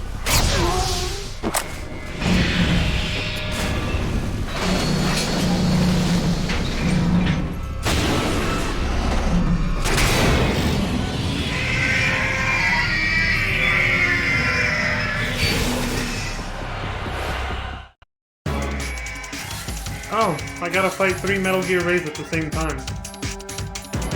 Well, that'll be fun.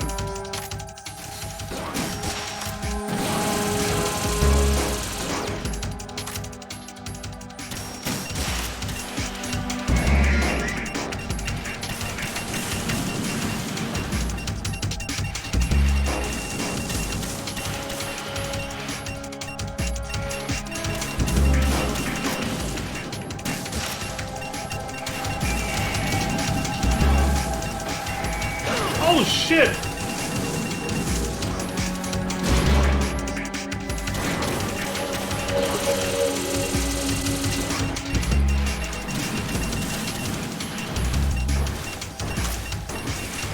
Shit! Oh, I still hit it! Good. Well, that takes care of one.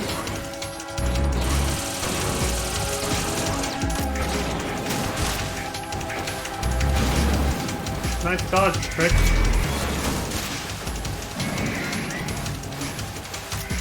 What the hell's the other one doing?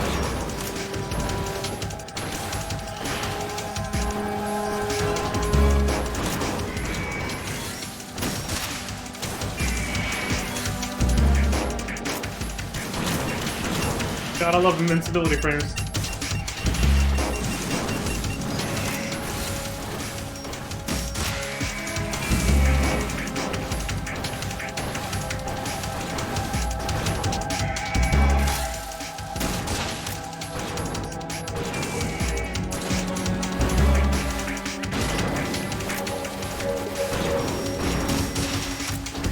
Come on, these things are meant to take out other Metal Gears. Can't be this easy.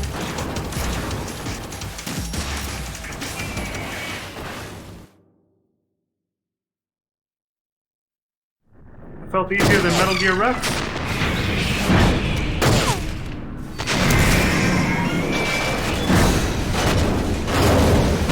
No Ray, Jose? It's no use. Just keep fucking coming, man.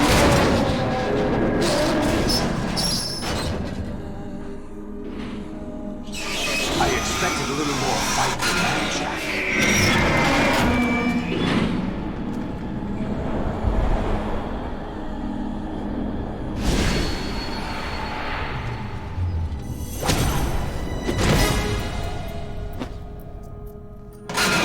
So you decided to show yourself. Oh, but don't do this! They'll know! I'll hold them off. Give you time to get away. What about you?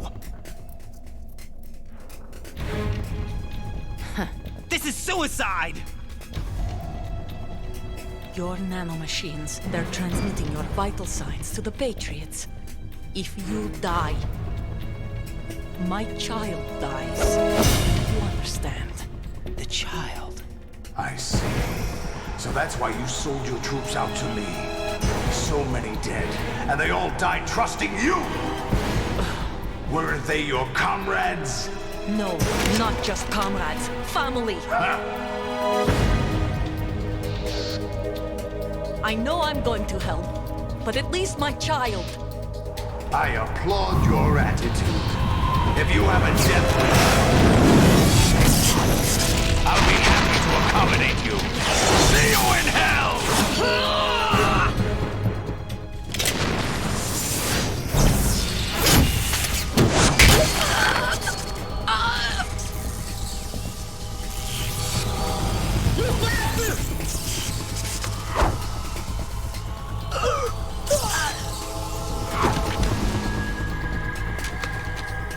P90? Live! You have to!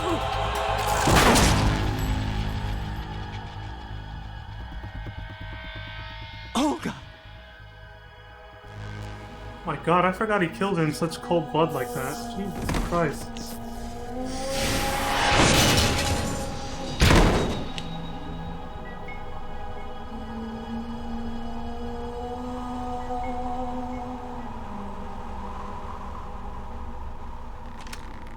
Enjoy the show, Jack.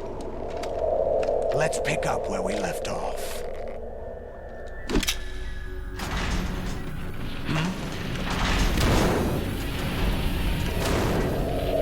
What's going on? What's wrong with it? AI, GW, it's out of control. What?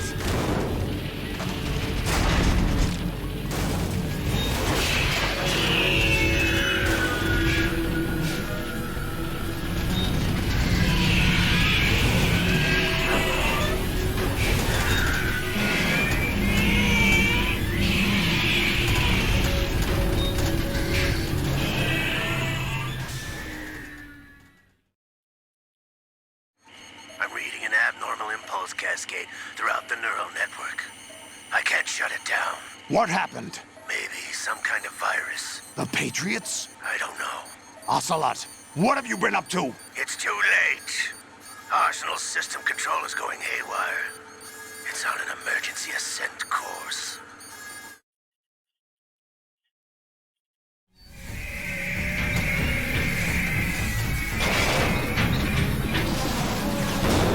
Stupid machines!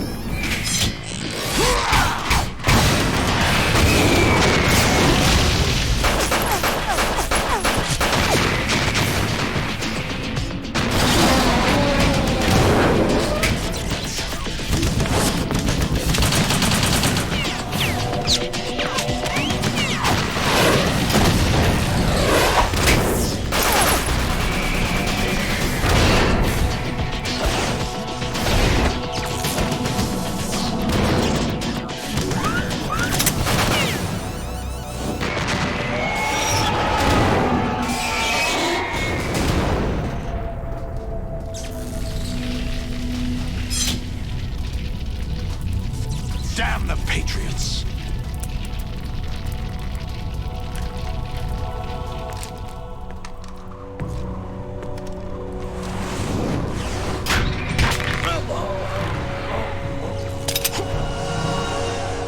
You still have some use. I've captured Snake.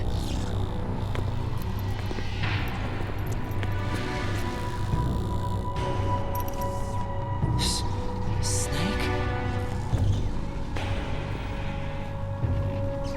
Bring him in.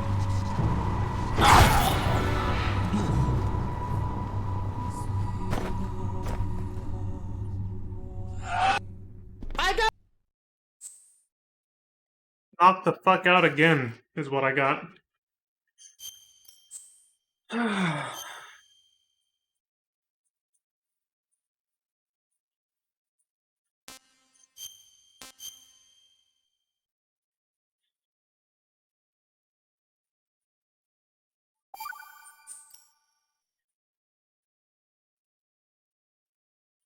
Are you awake yet, Jack? GW, the Arsenal AI is corrupted beyond repair. I admit that I underestimated you.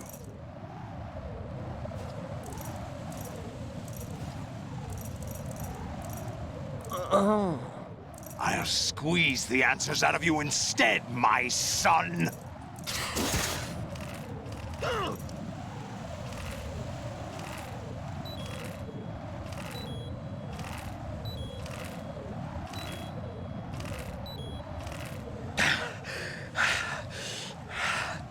What do you hope to hear? You know he doesn't know anything. It's not him I want the answers from. What an asshole. What do you mean? That's not your business. Oh, really? It so happens I have some business of my own to attend to. Planning to hijack Arsenal? Huh? You were going to screw me over, weren't you? Who talked? Ocelot? Not exactly. I was the one who used Ocelot to suggest the idea to you in the first place. What? I was planning to give you Arsenal to begin with. Why the uncharacteristic generosity? I'm no philanthropist. Arsenal is far from impregnable. It needs other Metal Gears as guards, a huge payload of warheads, and full air, sea, and land support to function efficiently. Against a large attack force without support, Arsenal is nothing more than a gigantic coffin. Seizing Arsenal gear was never the real objective. What was your objective then? A list of names of the Patriots! They were planning to extend their control to digital information flow with GW and Arsenal. That means the information they want to filter out is contained in GW, including that list of the highest 12 members of the Patriots Wiseman's Committee. And once you knew who they were, you would cross out their names one by one, while we, with our useless arsenal, drew their fire. Very good. You were using us all along. Were you any different? But your plans hit a snag with GW destroyed, hasn't it? No, there is another way. Really? But we have our own plans to carry out. We'll take the arsenal since you don't care for it anyway. The purified hydrogen bomb is ready to go. A nuclear strike won't stop them. It will damage their power source. The mindless masses that they control. First things first. Of course. That was what you wanted. I won't stop you. Good luck. Thanks, but I have quite enough of that.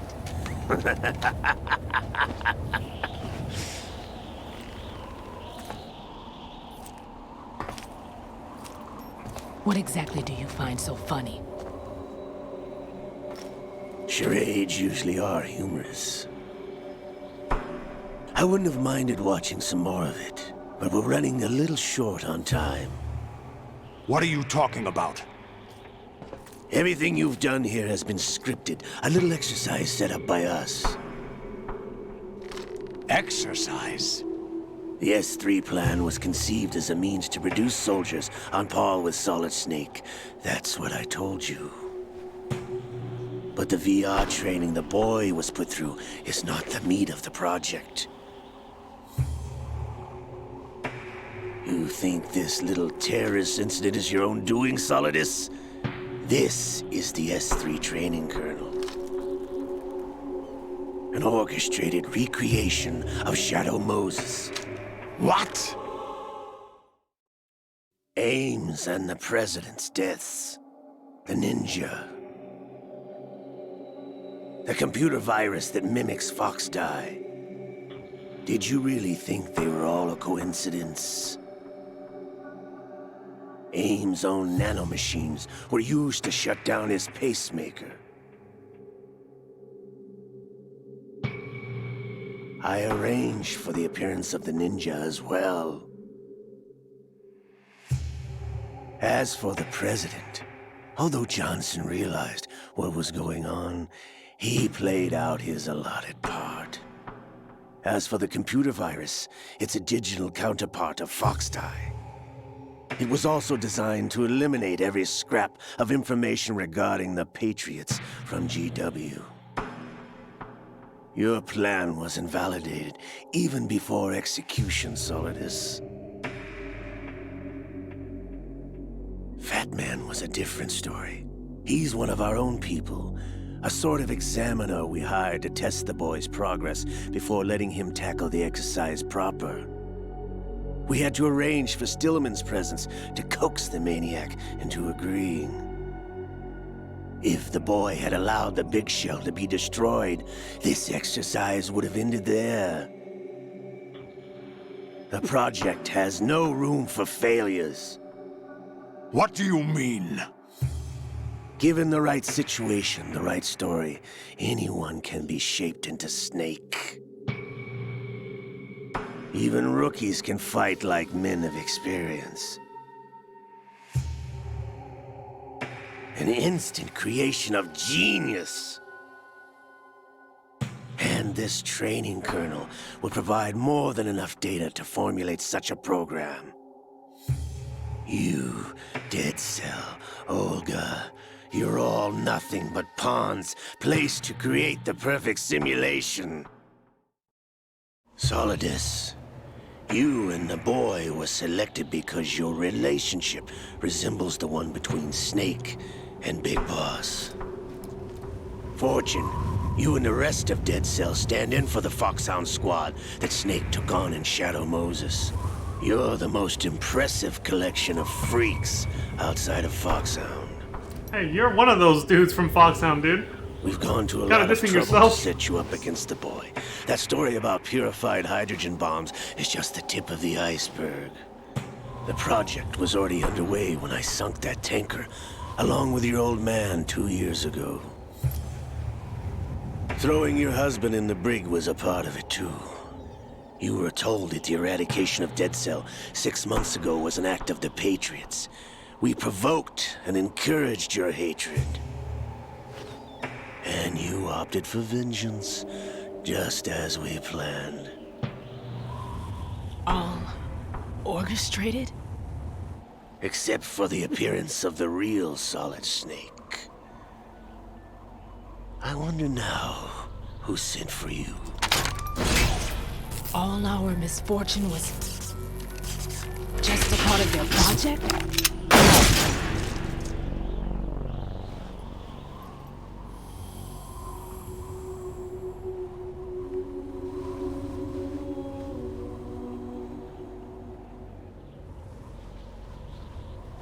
How could... You're no Lady Luck. You have nothing that we didn't give you.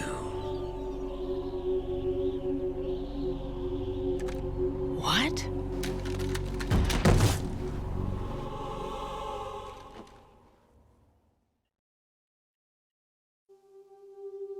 Do you know why no bullet could hit you? It wasn't magic, or some new age mumbo-jumbo. Certainly wasn't your psychic talents. It was all staged by the Patriots. Staged? You were being shielded by the electromagnetic weapons technology that the Patriots developed. Your Dead Cell comrades loved your father and husband. We needed a pathetic wretch like you to keep them focused. You've been our puppet all along, just like Olga. No! You were hamming it up as the tragic heroine, thanks to the script that the Patriots wrote for you. Pure self-indulgence, absorbed in your own misfortune. You couldn't get enough of the drama. I could have died whenever I wanted to.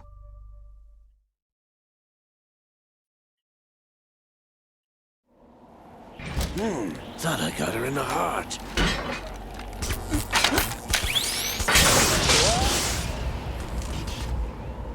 It missed. Now I remember.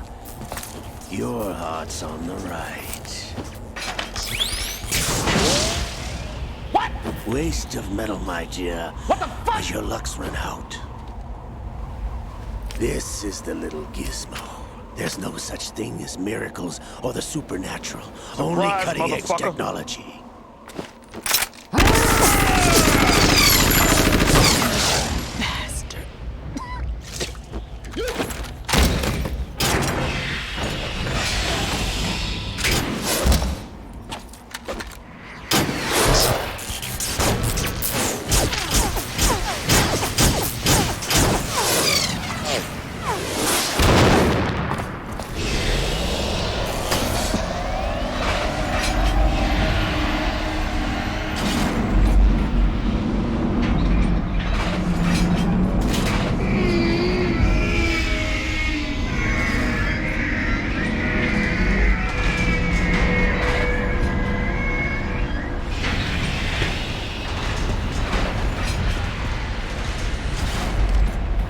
Now that I have enough data, all I have to do is retrieve Arsenal and clean up the refuse from the exercise. Just try.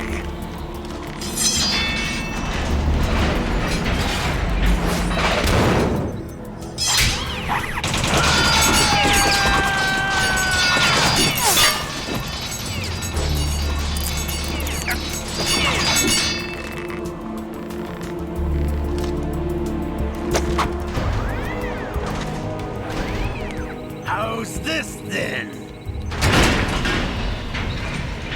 Damn.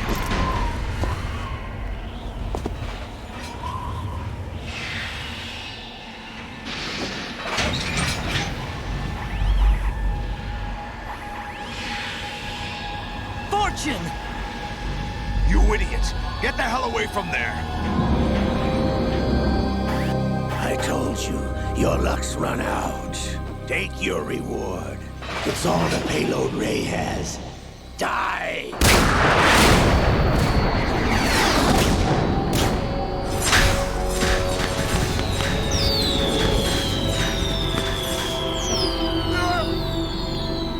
Everybody down!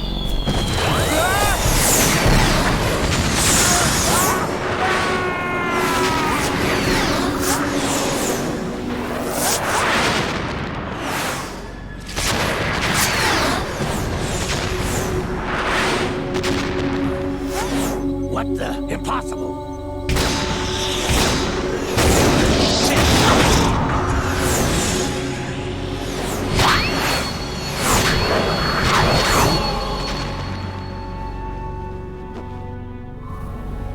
She is Lady Luck.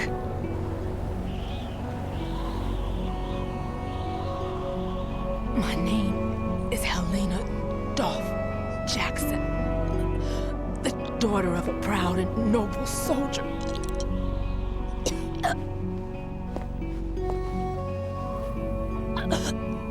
I can see my family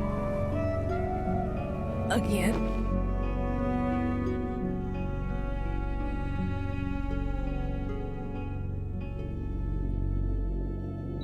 Damn!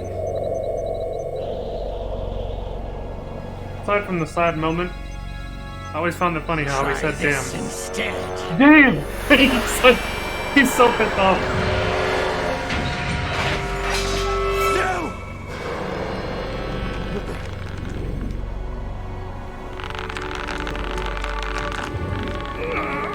No! No, not now!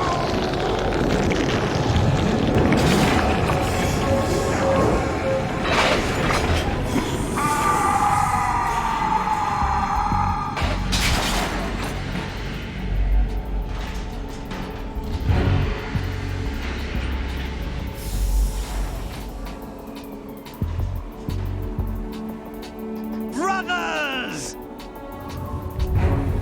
Liquid!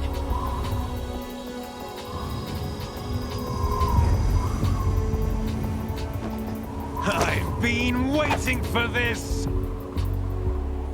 It can't be. I've been inside this arm all along, waiting for the right time to awaken.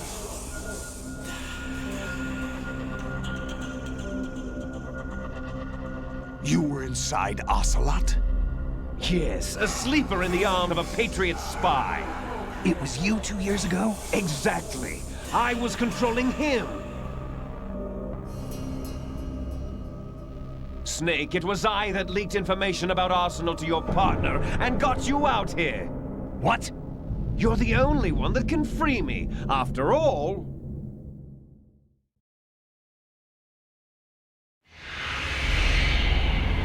I'm off to bury the Patriots for good. You know where they are? How? Why do you think I chose Ocelot as my host? But before I go, I have a family matter to settle with both of you. There's room for only one Snake and one big boss.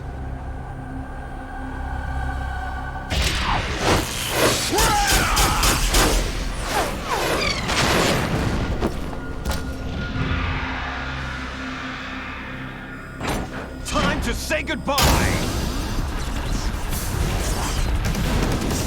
Damn!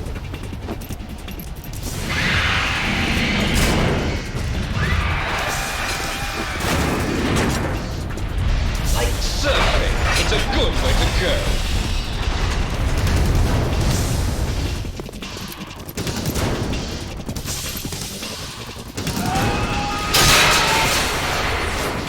Liquid! Stop this thing! Hey, Snake! You coming?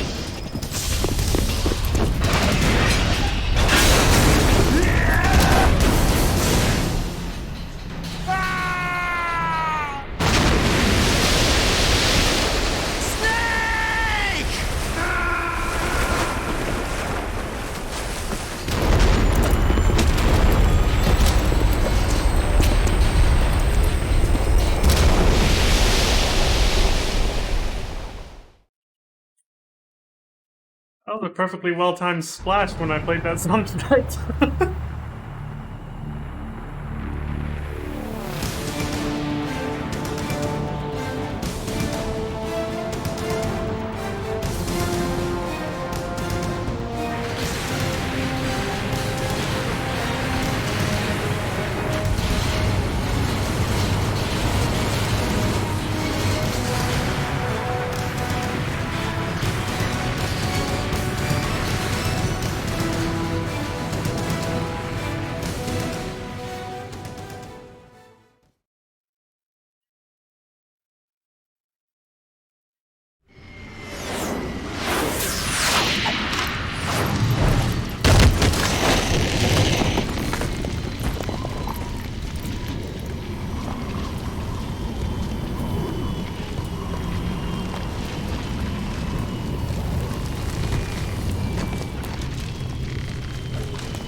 Shit, how are we gonna explain this to NYPD? Federal Hall!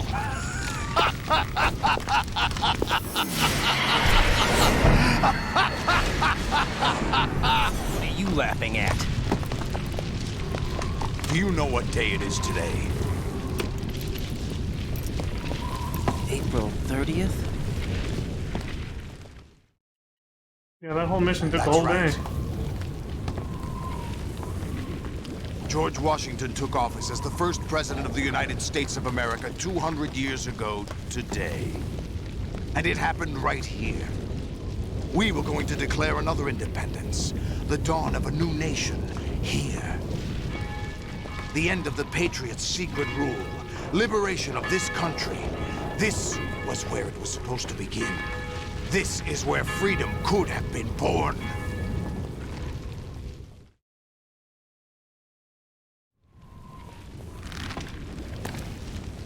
All you want is power at any cost. Jack, it's not power I want. What I wanted to take back from the Patriots are things like freedom, civil rights, opportunities. The founding principles of this country. Everything that's about to be wiped out by their digital censorship. Jack, listen to me. We're all born with an expiration date. No one lasts forever. Life is nothing but a grace period for turning the best of our genetic material into the next generation. The data of life is transferred from parent to child. That's how it works. But we have no heirs, no legacy. We brothers are called les enfants terribles. Cloned from our father, with the ability to reproduce conveniently engineered out. What is our legacy if we cannot pass the torch? Proof of our existence, a mark of some sort. When the torch is passed on from parent to child, it extends beyond DNA. Information is imparted as well.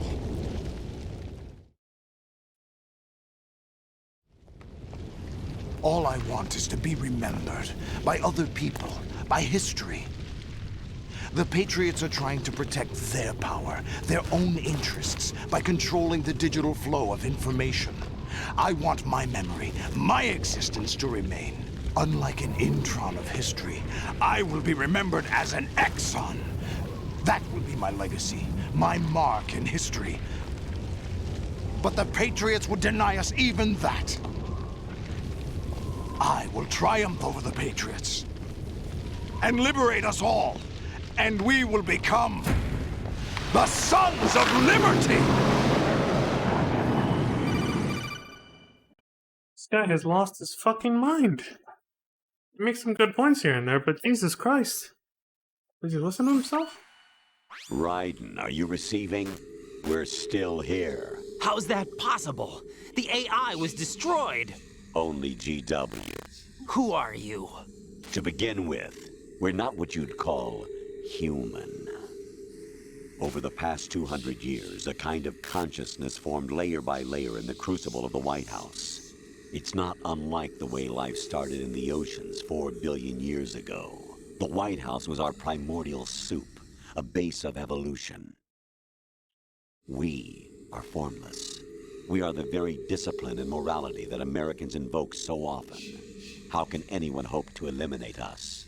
As long as this nation exists, so will we. Cut the crap! If you're immortal, why would you take away individual freedoms and censor the net? Jack, don't be silly. Don't you know that our plans have your interests, not ours, in mind? What? Jack, listen carefully, like a good boy. The mapping of the human genome was completed early this century. As a result, the evolutionary log of the human race lay open to us. We started with genetic engineering, and in the end, we succeeded in digitizing life itself. But there are things not covered by genetic information. What do you mean? Human memories, ideas, culture, history. Genes don't contain any record of human history. Is it something that should not be passed on? Should that information be left at the mercy of nature?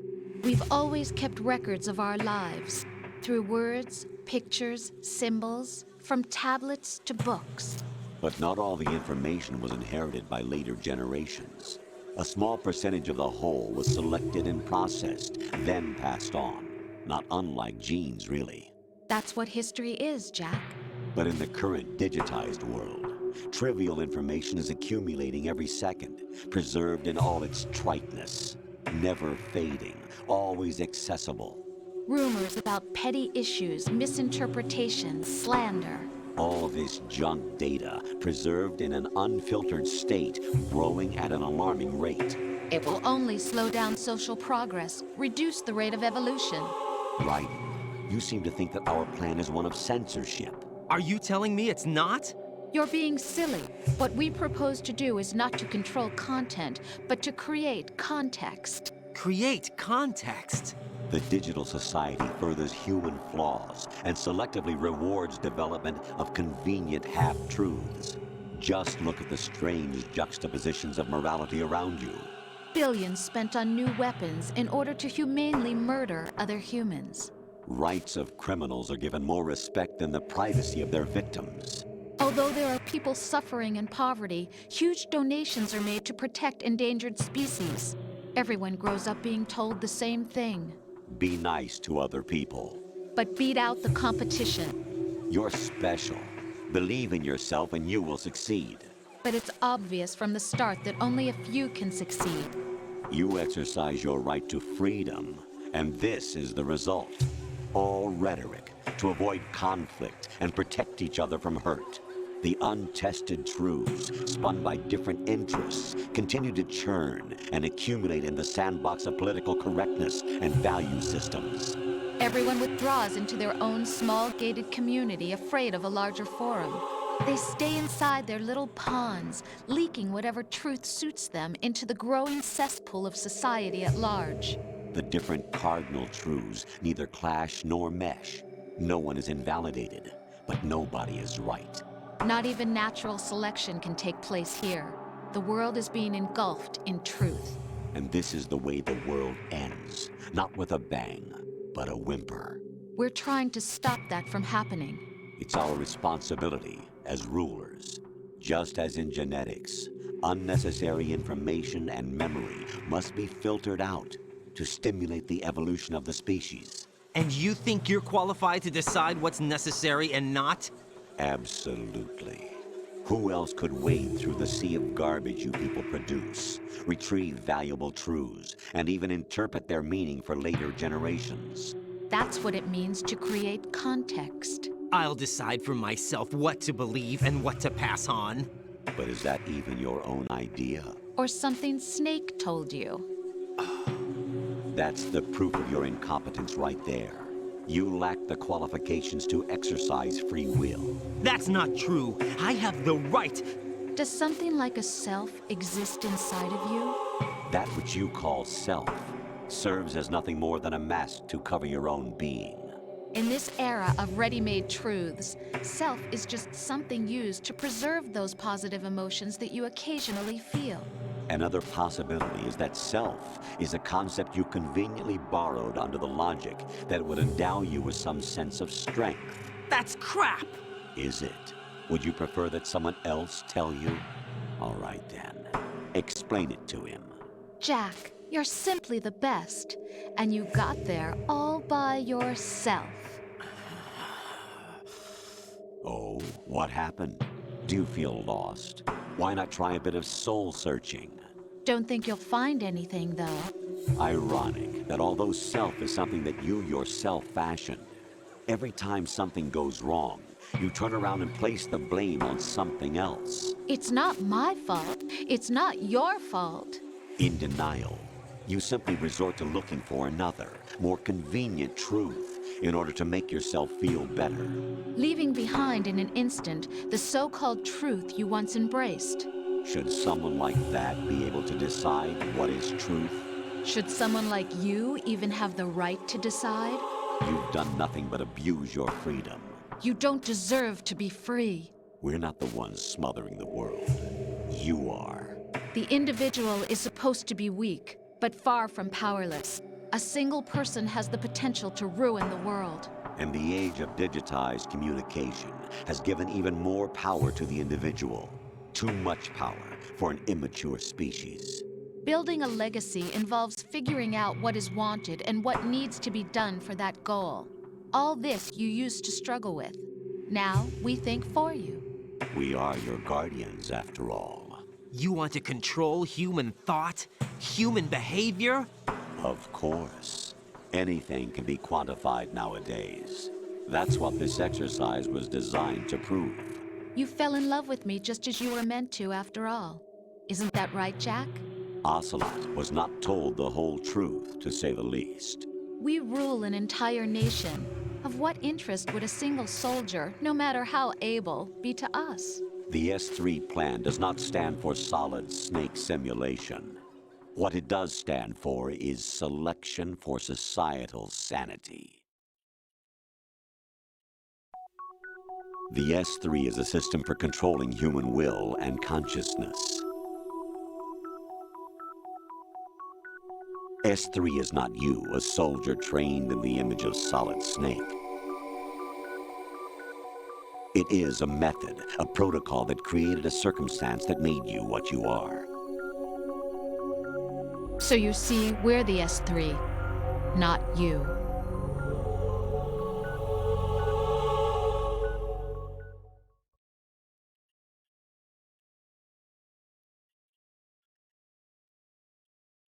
What you experienced was the final test of its effectiveness. That's crazy. You heard what President Johnson said. The Arsenal's GW system is the key to their supremacy. The objective of this exercise was to establish such a method. We used Shadow Moses as a paradigm for the exercise. I wonder if you would have preferred a fantasy setting. We chose that backdrop because of its extreme circumstances. It was an optimal test for S3's crisis management capacity. If the model could trigger, control, and solve this, it would be ready for any contingency. And now, we have our proof.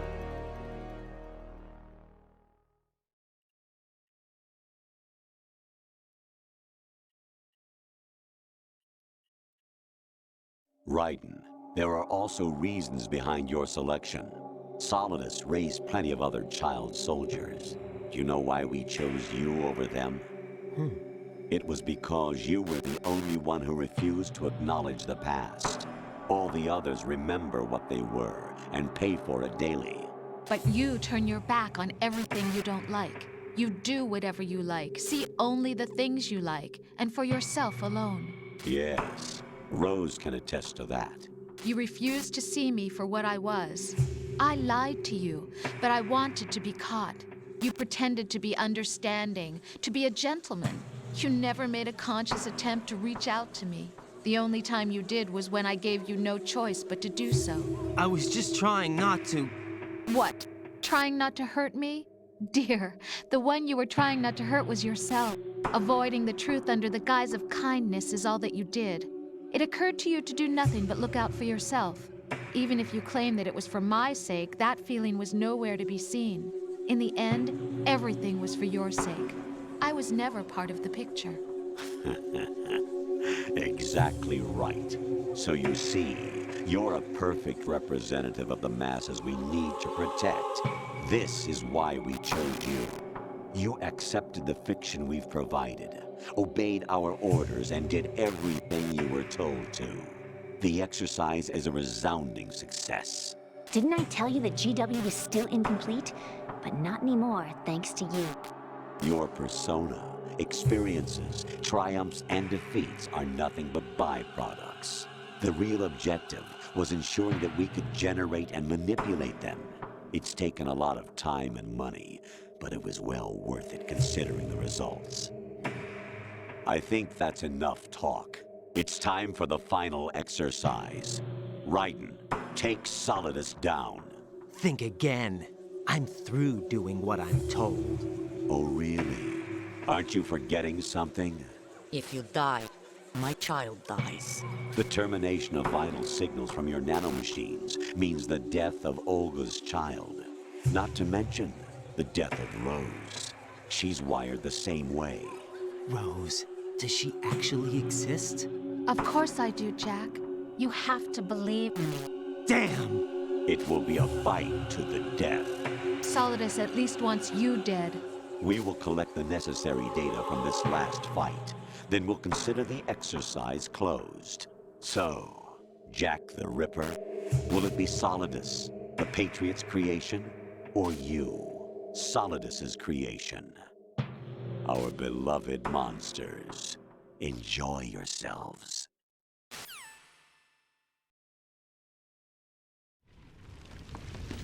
Jack, my son. I'm back now. I don't know My what's clone going on. brothers and I are called I was having some tech monsters, issues. replicates of evil genes. You are one of a kind, but still a monster, shaped by a dark and secret history. We need to decide which monstrosity will have the privilege of survival. By the way, Jack, I was the one who killed your parents. You blasted! course you were. What the hell did I miss when I was gone, though? I claimed I was you gone for for a my little own bit, and for quite a raised you while. as a soldier in the army of the devil. I am your foster father and your worst enemy. Why? Because I needed to know whether we were really someone else's creation. We're repeating history, Jack. Liquid and Solid hunted down Big Boss, trying to sever the tie that bound them to him. Unless you kill me and face your past, Jack, you will never escape. You'll stay in the endless loop, your own double helix. It's time we were both free.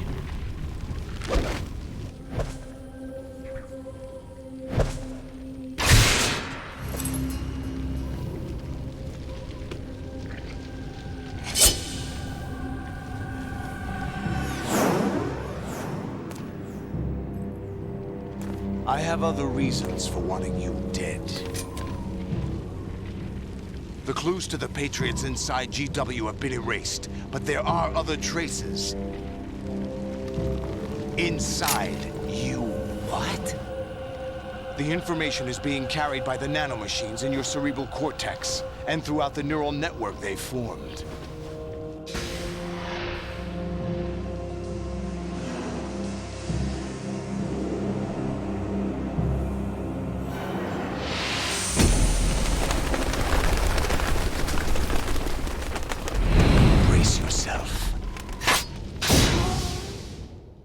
Oh shit, here we go. It's rewind time. Oh shit, the controller turned off. Oh, he's mocking me. He knew. You asshole. That's not gonna do anything anymore.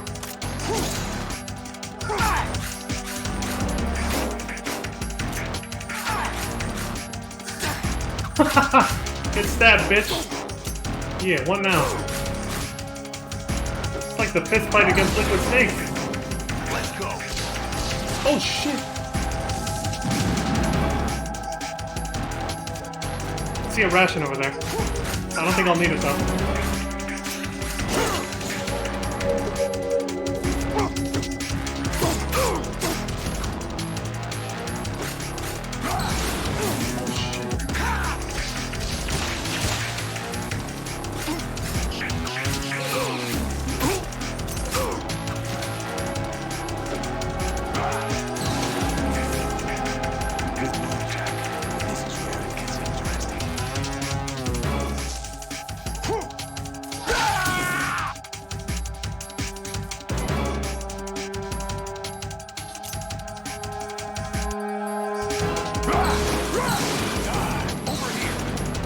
What now?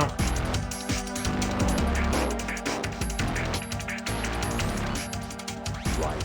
You have to beat Solidus. This is your last duty. We're not just pawns in some simulation game, you know. Yes, you are. We're nothing but mere weapons. No different from fighter jets or tanks. What the? The old model destroyed 4 years ago was Rex. The new amphibious model is Ray. Both of these are the same as the code names used by the U.S. Armed Forces to refer to Japanese warplanes during World War II.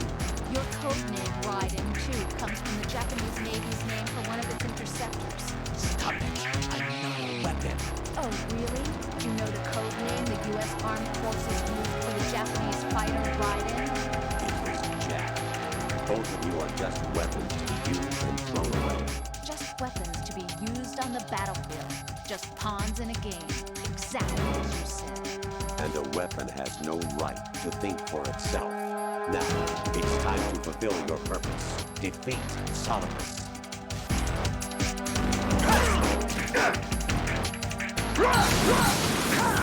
That low-key distracted me. Jesus.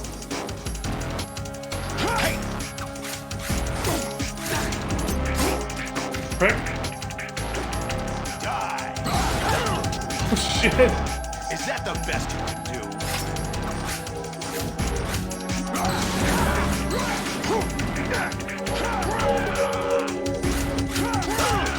Is that the best you can do?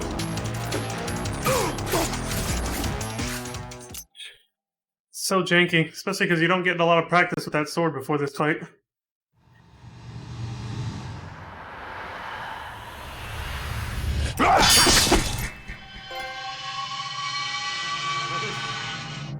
Another snake bites the dust, huh?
Who am I, really? No one quite knows who or what they are. The memories you have and the role you were assigned are burdens you had to carry. It doesn't matter if they were real or not. That's never the point.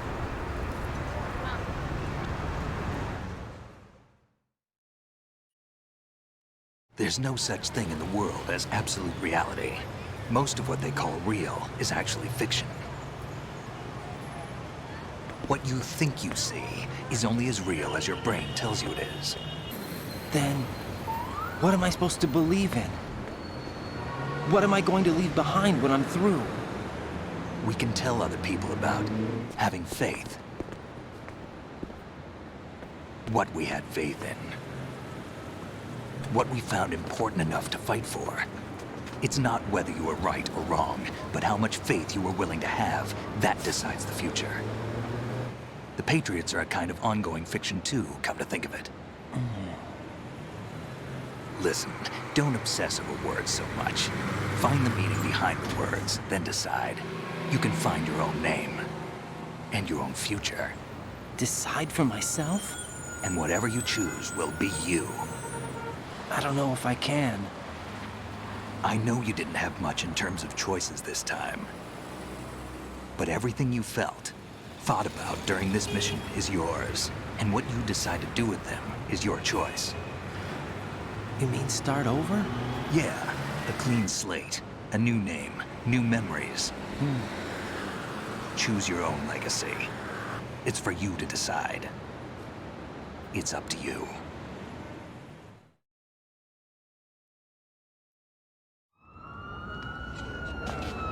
By the way, what is that?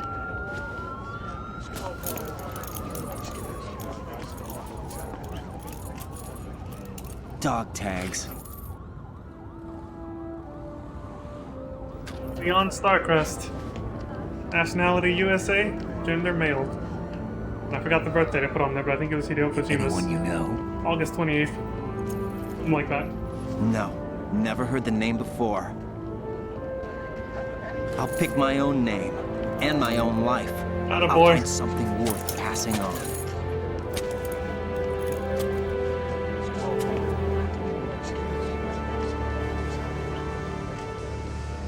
They taught me some good things, too. I know. We've inherited freedom from all those who fought for it. We all have the freedom to spread the word. Even me. Snake, what about Olga's child? Don't worry. I'll find him. Count on it. As long as you keep yourself alive, he's safe.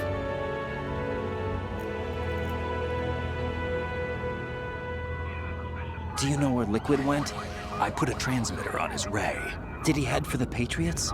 Yeah, but I have a feeling they gave Ocelot a bogus location to begin with. Cheer up. We have a better lead. This contains the list of all the Patriots. But Ocelot took it. The one we gave you wasn't the real thing. What? This virus is coded to destroy only a specific part of GW, namely the information about the Patriots' identity. Which means that there's a parameter coded in here that defines what that information is. I get it. Analyze the code and you can probably find out where they operate. Count me in. No, you have things to do first. And people you need to talk to.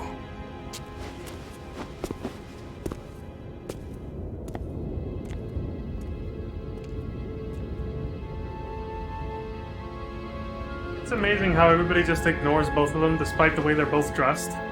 So fucking weirdly. It's like, how are they not, like, immediately detained by the police as being hella sus? And this whole thing that just happened with this gigantic metallic monstrosity that just fucking rammed into Federal Hall, right? Like, what the fuck is this?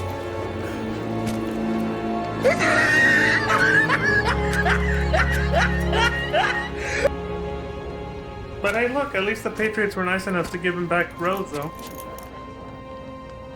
There she is, in the flesh. Snake?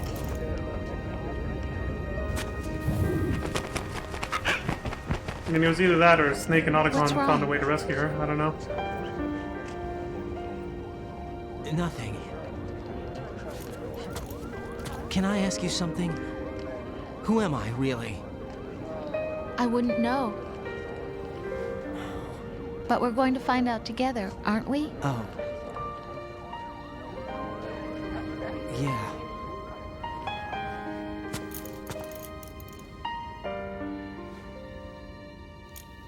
See me for what I am, okay? I know.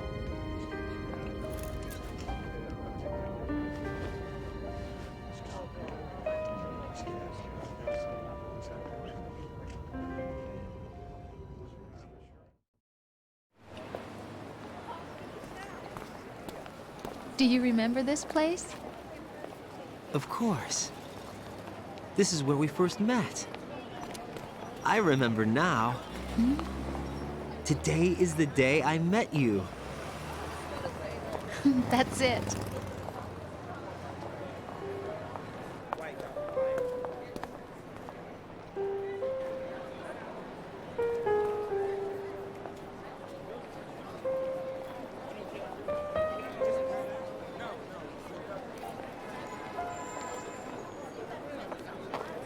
I think I found something to pass along to the future. What? He said all living things want their genes to live on. Are you talking about the baby? Yeah. The genes aren't the only thing you pass on. There are too many things that aren't written into our DNA. It's up to us to teach that to our children. What kind of things? About the environment, our ideas, our culture, poetry, compassion, sorrow, joy. We'll tell them everything together. Is that a proposal? This is for your ears only.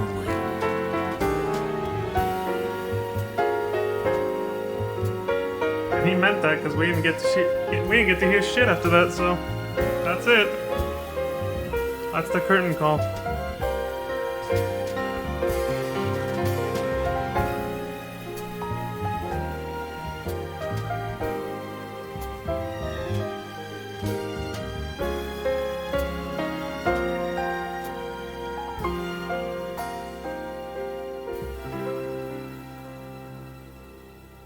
What a feel-good ending, eh? Even despite everything. Alright, be back after the credits as always. Always want to give attention and appreciation to the music, but as well as the cast and the developers who worked on this, so I'll see you when I get back. Well, I'll see you when it's over. Of sorrow, am I hurt and pain, or am I filled with love? I walk by myself on the streets below and ask every child I know, do you think tomorrow will bring sun or rain? Which one of these will show? I can't say goodbye to yesterday, my friend. I keep holding on till the end. Out of the darkness, there is no other way than the light leading to yesterday. It's there that I'll find inner peace, not war, and dreams that I let slip away. I'll find the joyfulness I'm looking for way back in yesterday.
Why can't each of us in the world ever see the best things in life are free?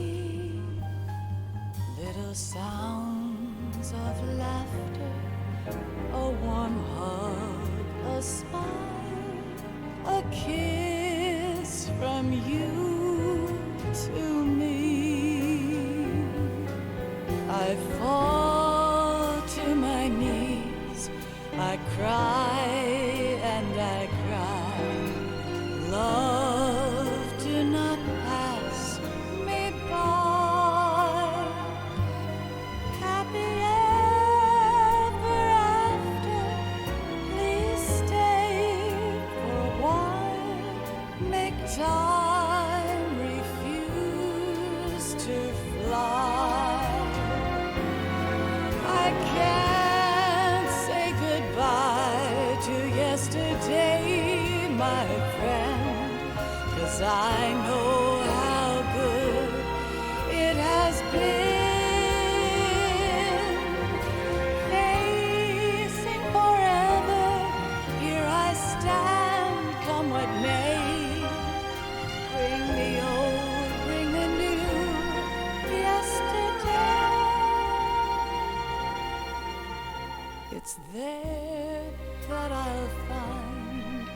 inner peace, not war, and dreams that I let slip away. I'll find the joyfulness I'm looking for way back in yesterday.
Life isn't just about passing on your genes. We can leave behind much more than just DNA. Through speech, music, literature, and movies, what we've seen, heard, felt, anger, joy, and sorrow. These are the things I will pass on. That's what I live for. We need to pass the torch and let our children read our messy and sad history by its light. We have all the magic of the digital age to do that with. The human race will probably come to an end sometime, and new species may rule over this planet. Earth may not be forever, but we still have the responsibility to leave what traces of life we can. Building the future and keeping the past alive are one and the same thing.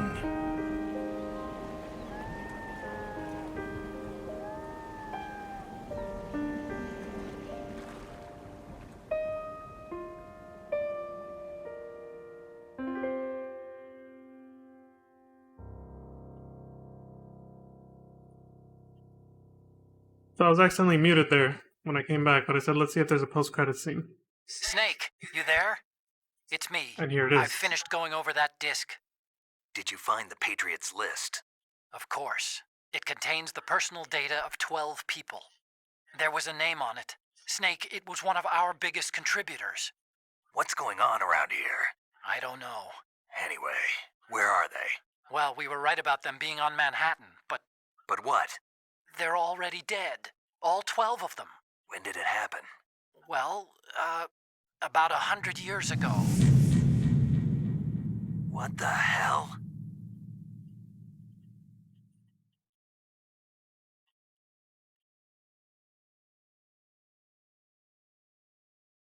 Patriots are already dead. Were they ever real to begin with?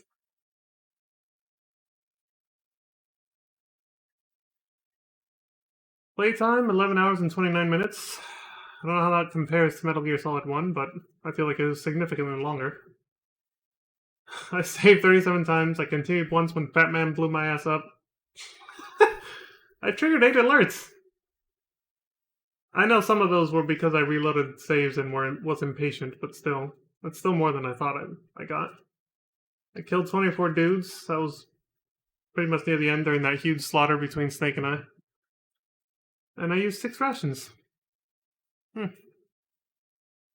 Well, go figure. Alright, so I think if I exit out of this, it'll take us back to the main menu. But while we're on this static screen and it's all silent and everything, I think I should just go ahead and talk about everything that just happened. At least give my thoughts on it, summarize them as much as I can, because goddamn, right before the final boss and everything after is a lot. It's a lot to take in, and it's a lot to talk about, so I can't go into every single little nitpicky detail. But I can try to summarize, little bits of it. I mean, first of all, I was obviously fucking around when I said I wasn't here for most of that conversation on the codec call with the Colonel, who turned out to be an AI simulation coming straight out of, Metal Gear Arsenal's GW system. So it was just an AI construct talking to Snake, or Raiden the whole time. And that version of Rose that was talking at the end was obviously not the real her either. It was just that AI impersonating her. But that whole segment is, it's pretty mind-blowing for people back in the day. And I think for a lot of people today, it still is kind of a wake-up call, because some people might see it as, again, like I said before, sort of a prophetical sort of revelation in this game about our culture at large in real life. But I said it last stream, and I talked about it during Metal Gear Solid 1 as well. It's just, if you pay attention to the right things, you can get a good idea of where things are headed with our culture and our society. Globally, but also at a local level. That's all it is Kojima just paid attention to the right things. And, the subject matter they touch upon has a lot of similarities with the book that inspired this story, which was 1984. So, if you want to read that and see where he drew the inspiration from, I recommend it. I read it or listened to it being narrated for myself for the very first time not long ago before I started streaming this game. Because I wanted to see for myself how the inspiration came from there, because I'd heard about that before. I was like, you know what, it's a popular book. I've never read it, I should give it a shot. I'm glad I did, because it put better context on everything that Kojima said here, with a lot of the stuff that was revealed at the end. And I touched upon this before when we first talked to the president, last stream yesterday. The Patriots want to create a world similar to that one in 1984, where, they have control of the flow of information and they can develop their own version of truth, basically. They call it, in this game here, they call it putting context into the endless sea of content that we humans are creating in the new digital age. That alone right there, just to pause for a second, can seem prophetical to people because they're essentially describing social media. But this game came out in the early 2000s. I think at that point, all there was fucking MySpace was barely becoming a thing, and before that, what was there, Friendster? Social media was an alien new concept nobody had really heard about yet. It was barely starting to bud, to, bloom and become its own thing. And it's like, kids and teenagers from my generation were basically the ones who were like, oh, look at this is really cool. You can, share pictures and bullshit, and write bullshit on your little wall. I'm talking about MySpace here. But that's essentially what they were talking about. They were talking about how the digital age and getting a PC into everybody's hands has allowed every single human being the power to create content, which they said is basically trivial trash, because we're all just, this stream is an example of that, isn't it? It's just me and my thoughts as I play these video games, and it's just my own bullshit. And so their argument is, someone needs to go through all that bullshit that every single one of us is pumping out when we make social media posts of any size, including this Twitch stream, that counts as social media, and give context and find relevant truths, as they said, to all this nonsense that we put out as individuals, and that we have the power to put out now, with all of us having personal computers and phones that can allow us to create content like that in an instant. But they also talked about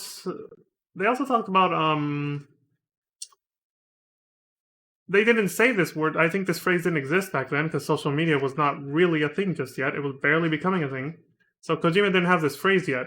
But they basically talked about social media bubbles.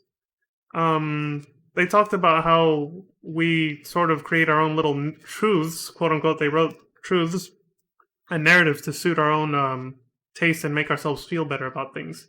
Like when they talked about the whole thing, it's not your fault, it's not my fault, and we basically deny the objective truth or objective reality to instead buy into more convenient truths that we built for ourselves. And you can kind of see that as, in today's age, a manifestation of that is basically social media bubbles. The way we sort of filter out information that is inconvenient to us because it threatens something that we believe in and hold to be true. We filter it out. It's a defense mechanism our brain creates whenever you have attached yourself so much to information, specifically an idea.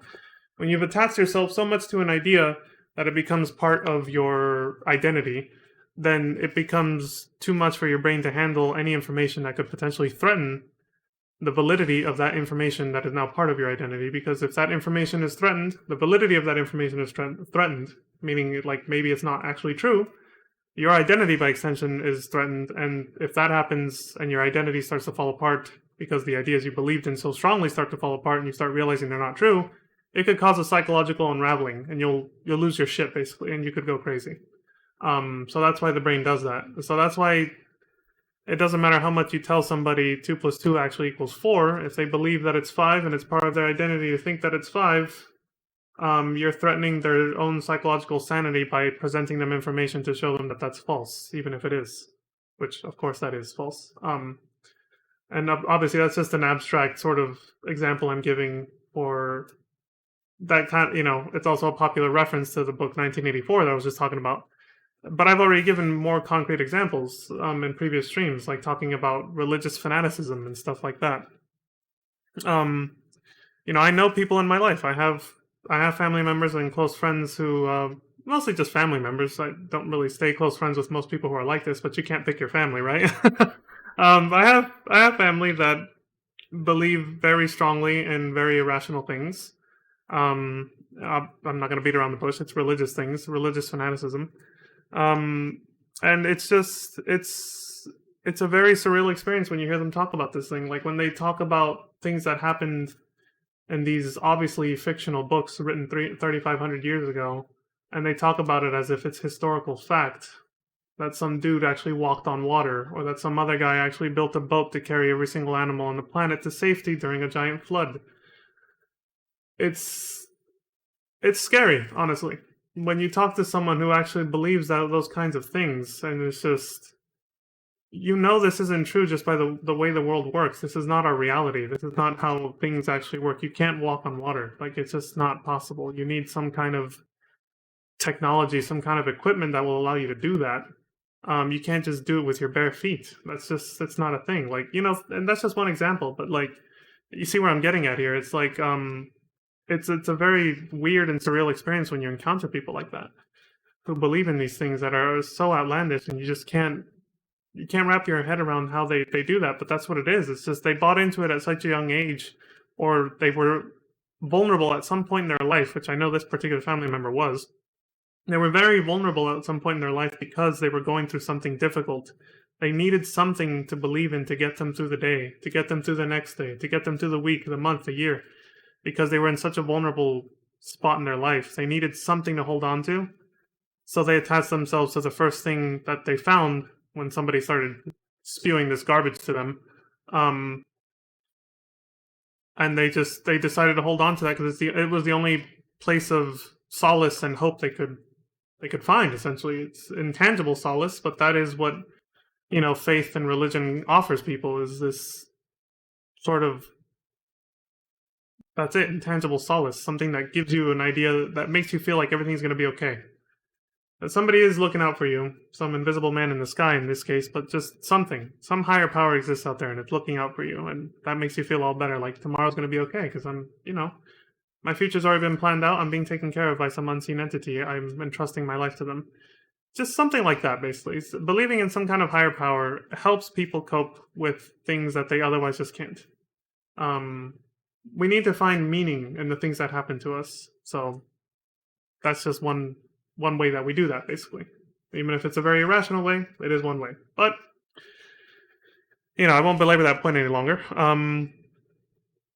I won't say I digress, because that's part of what they were talking about with social media bubbles. It's the same thing. It's here we're not talking about religious notions or faith, not in the traditional sense, but rather newer ones that we were coming up with constantly on the internet and then spreading it as truth and buying into it. And that is right now a more modern example I can think of. And I wish I thought about this in the shower yesterday after my last stream yesterday.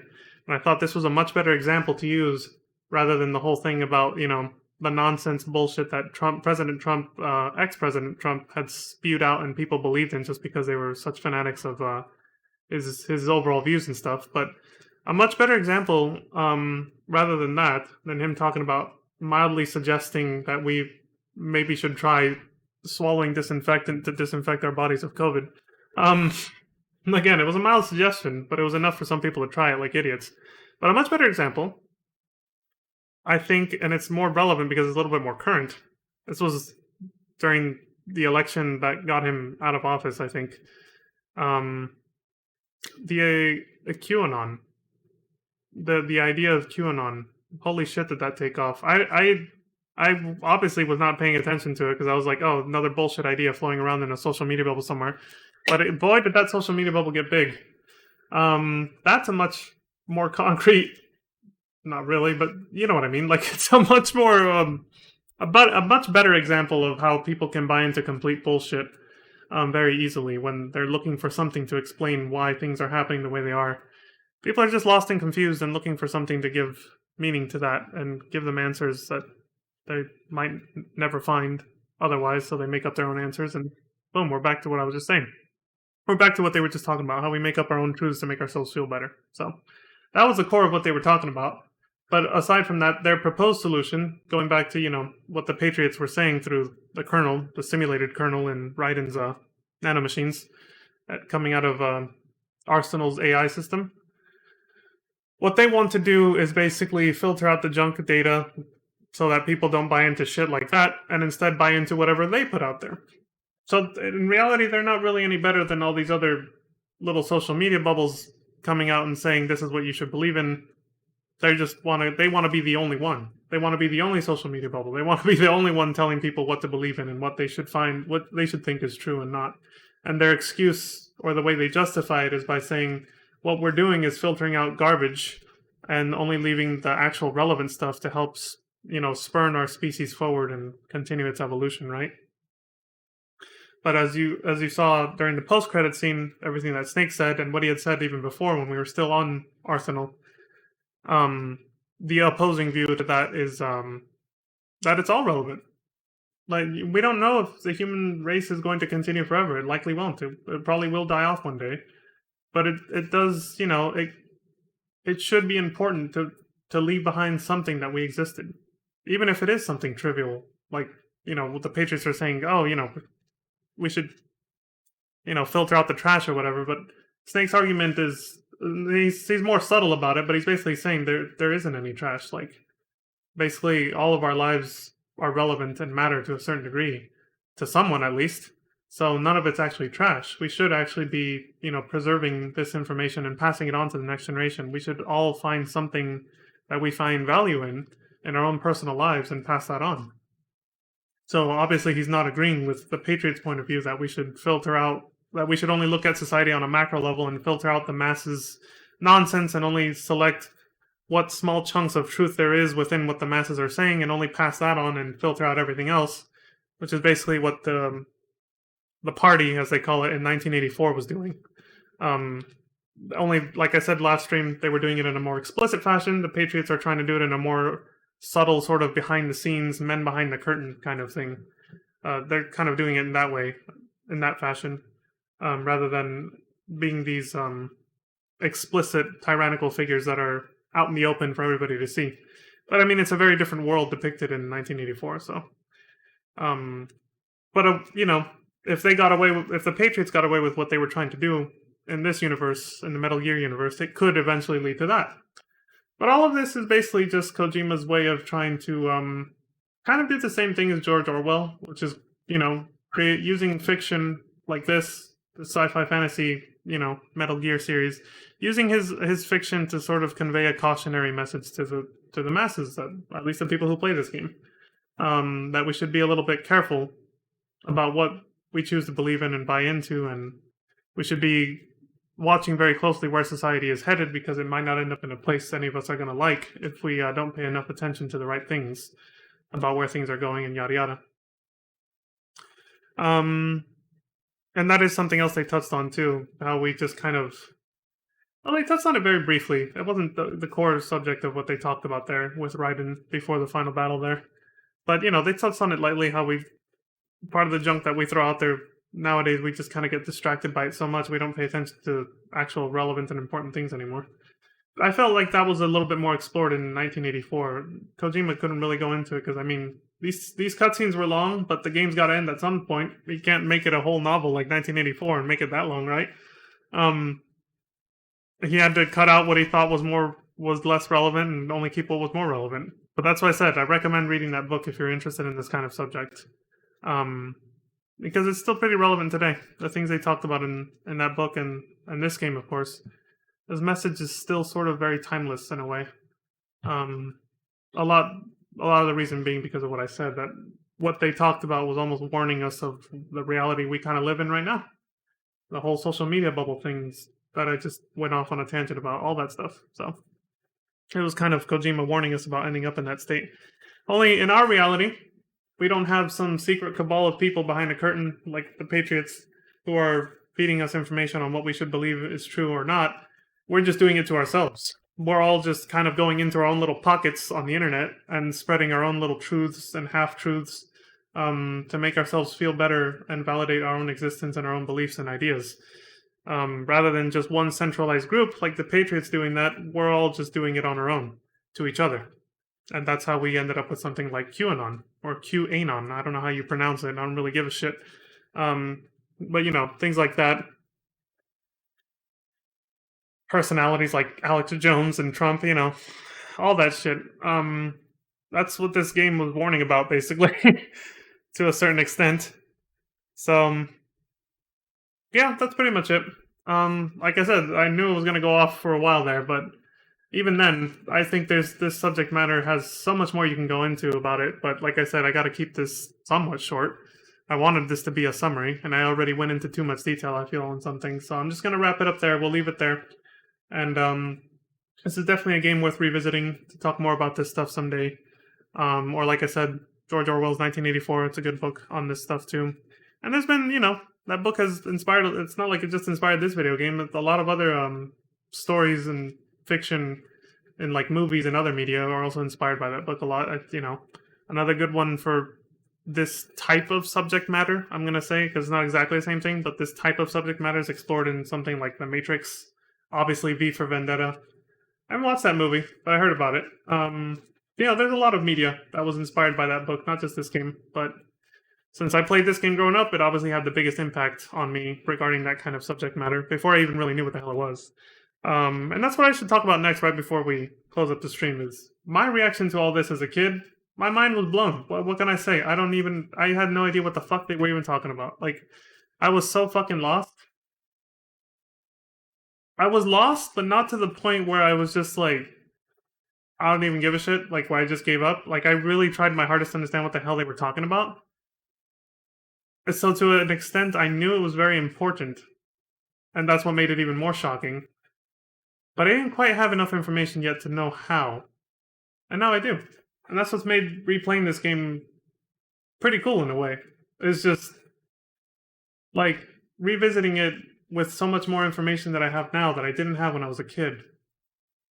It puts it in a whole new context, for me, anyway. It puts it in the intended context, I feel, which is everything I just talked about. How it's like a cautionary tale for where society was headed at the time, which is basically where we are now, 20 years later. This game is now 20 years old. But things never really turn out exactly the way some might think. You know, it's like we're mostly living in that sort of digital reality that they talked about here. Mostly. But you always have to keep it general, which I feel he did. because nothing ever turns out exactly how you might think. I've said it before, but statistics is very powerful in telling you in general how things are going to go. But that's just it. It's in general. You can't make super accurate, specific predictions about every little detail of what's actually going to happen. That's not how statistics work. Or works, excuse me. Statistics, I can't even say it anymore. I'm tripping over myself. I've been talking too much. It just gives you a general idea of what's going to happen. Whether you're measuring something scientific or, well, you know, whether you're scientifically measuring society or anything else. When you use statistics, it gives you a general idea of what's going to happen, but never anything 100% precise.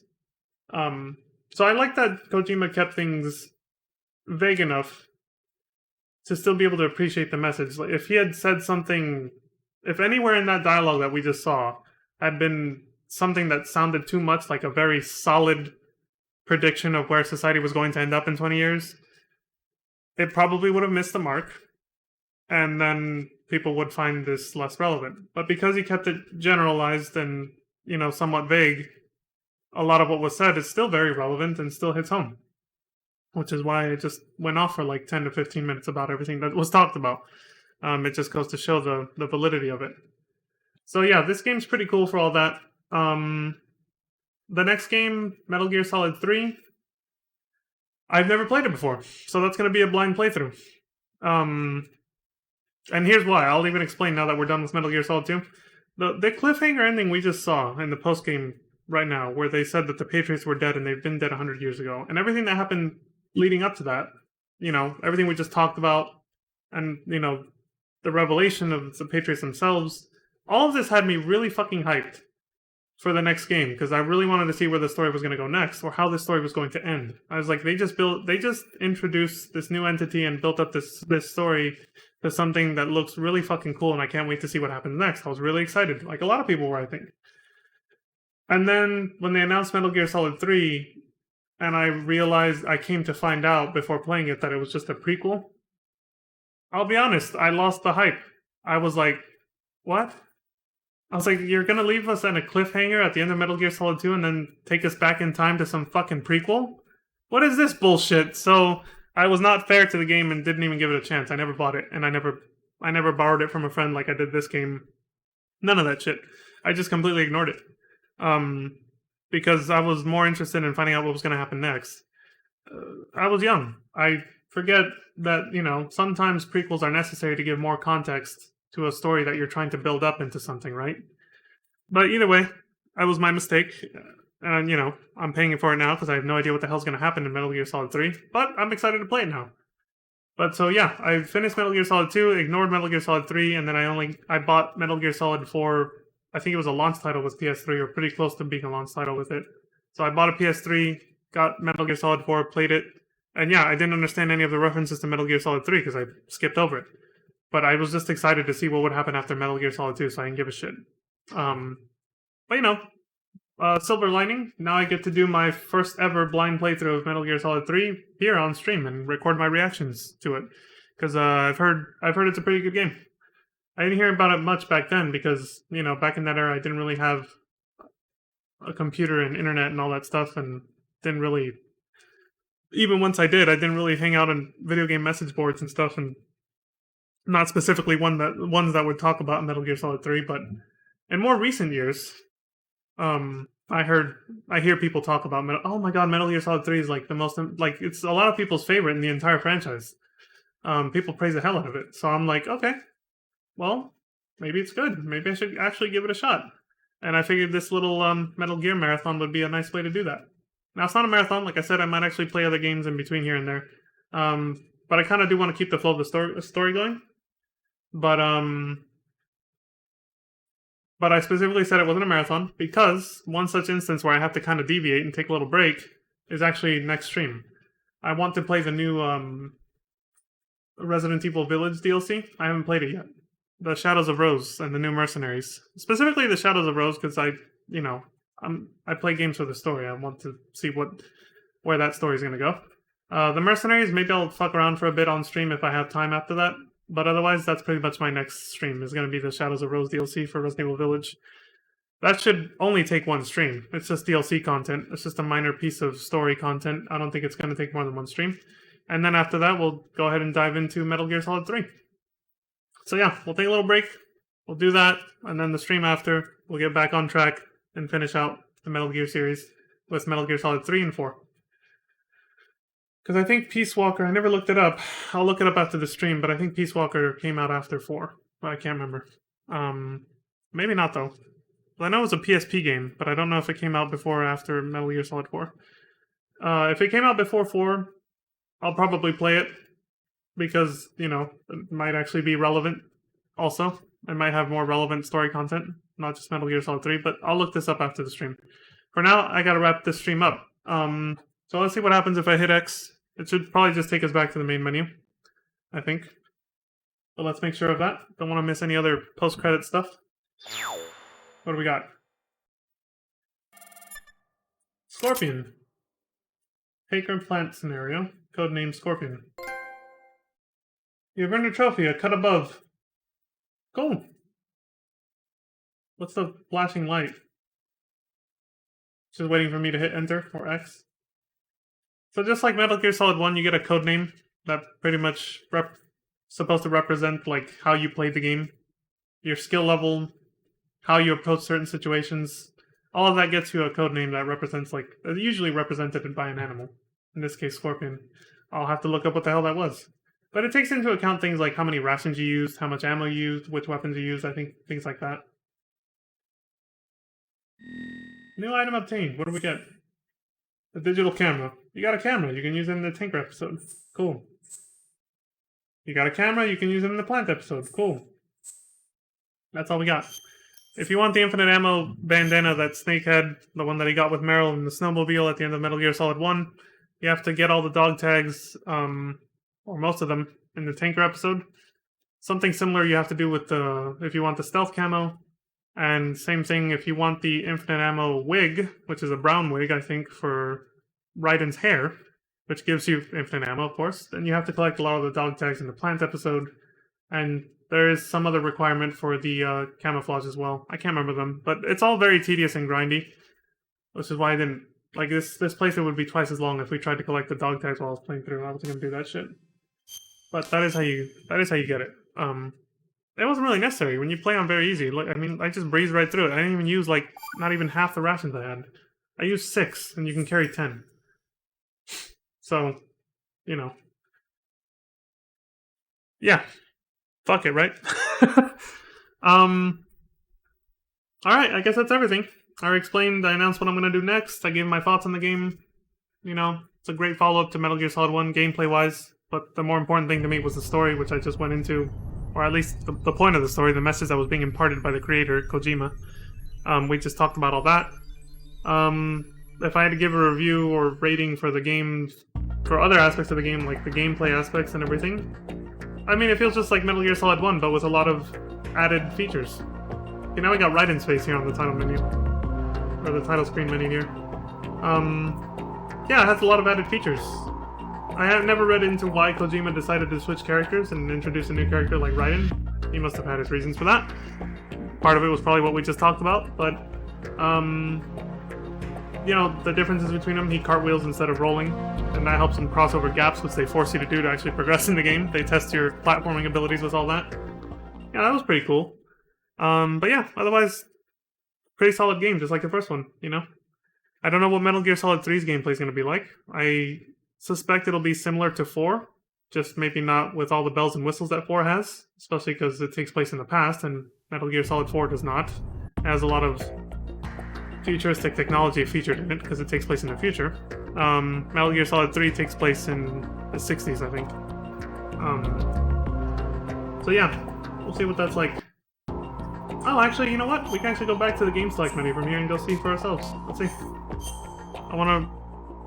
Actually, I don't know if I want to read the synopsis for Metal Gear Solid 3. It might have spoilers, because look.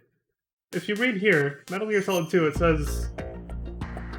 It talks about... I'm not going to read the whole thing, but it says... It talks about the tanker being sunk, and then 2 years later, the Big Shell incident. It already spoils the first, like, the intro chapter of the game with Snake. It already tells you what's going to happen, that the fucking ship's going to sink. And that Snake is, like it says right there, but Snake falls into a trap set by former Foxhound member Ocelot. What a spoiler, dude. If you've never played Metal Gear Solid 2 and you read this before you start, you already know how the intro chapter is going to end with Snake, so it's like, what the fuck? So I'm hesitant to read this. Like, I don't think I'll click on this because until we're actually going to play, and I might not even read the description because I'm hesitant that it's going to do the same thing. That the game's going to spoil itself in the synopsis if I read it. So I think I'll just click through and hit new game and just go. And I'll double check after the stream if, wow, 10 years apart. If Peace Walker is, if it came out before Metal Gear Solid 4, we'll play it too. I mean, I have it, why not, right? I'll play Metal Gear Solid 3, then Peace Walker, and then we'll go to 4.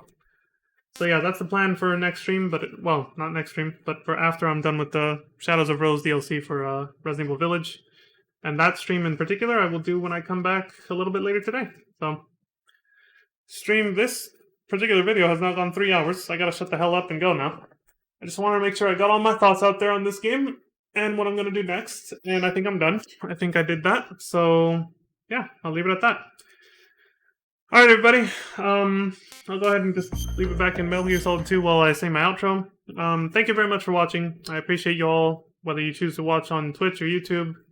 I appreciate all the support. I'm glad you enjoy this content, this disaster that I call a stream, that the Patriots are going to filter out because they're going to be like, this is garbage. But if they haven't filtered it out yet and you found this, thank you very much. I appreciate you all very much. And as always, please take care of yourselves, look after each other, stay safe out there. And until next time, please have a good morning, afternoon, evening, and good night. Peace. Whew. I gotta catch my breath and get some water.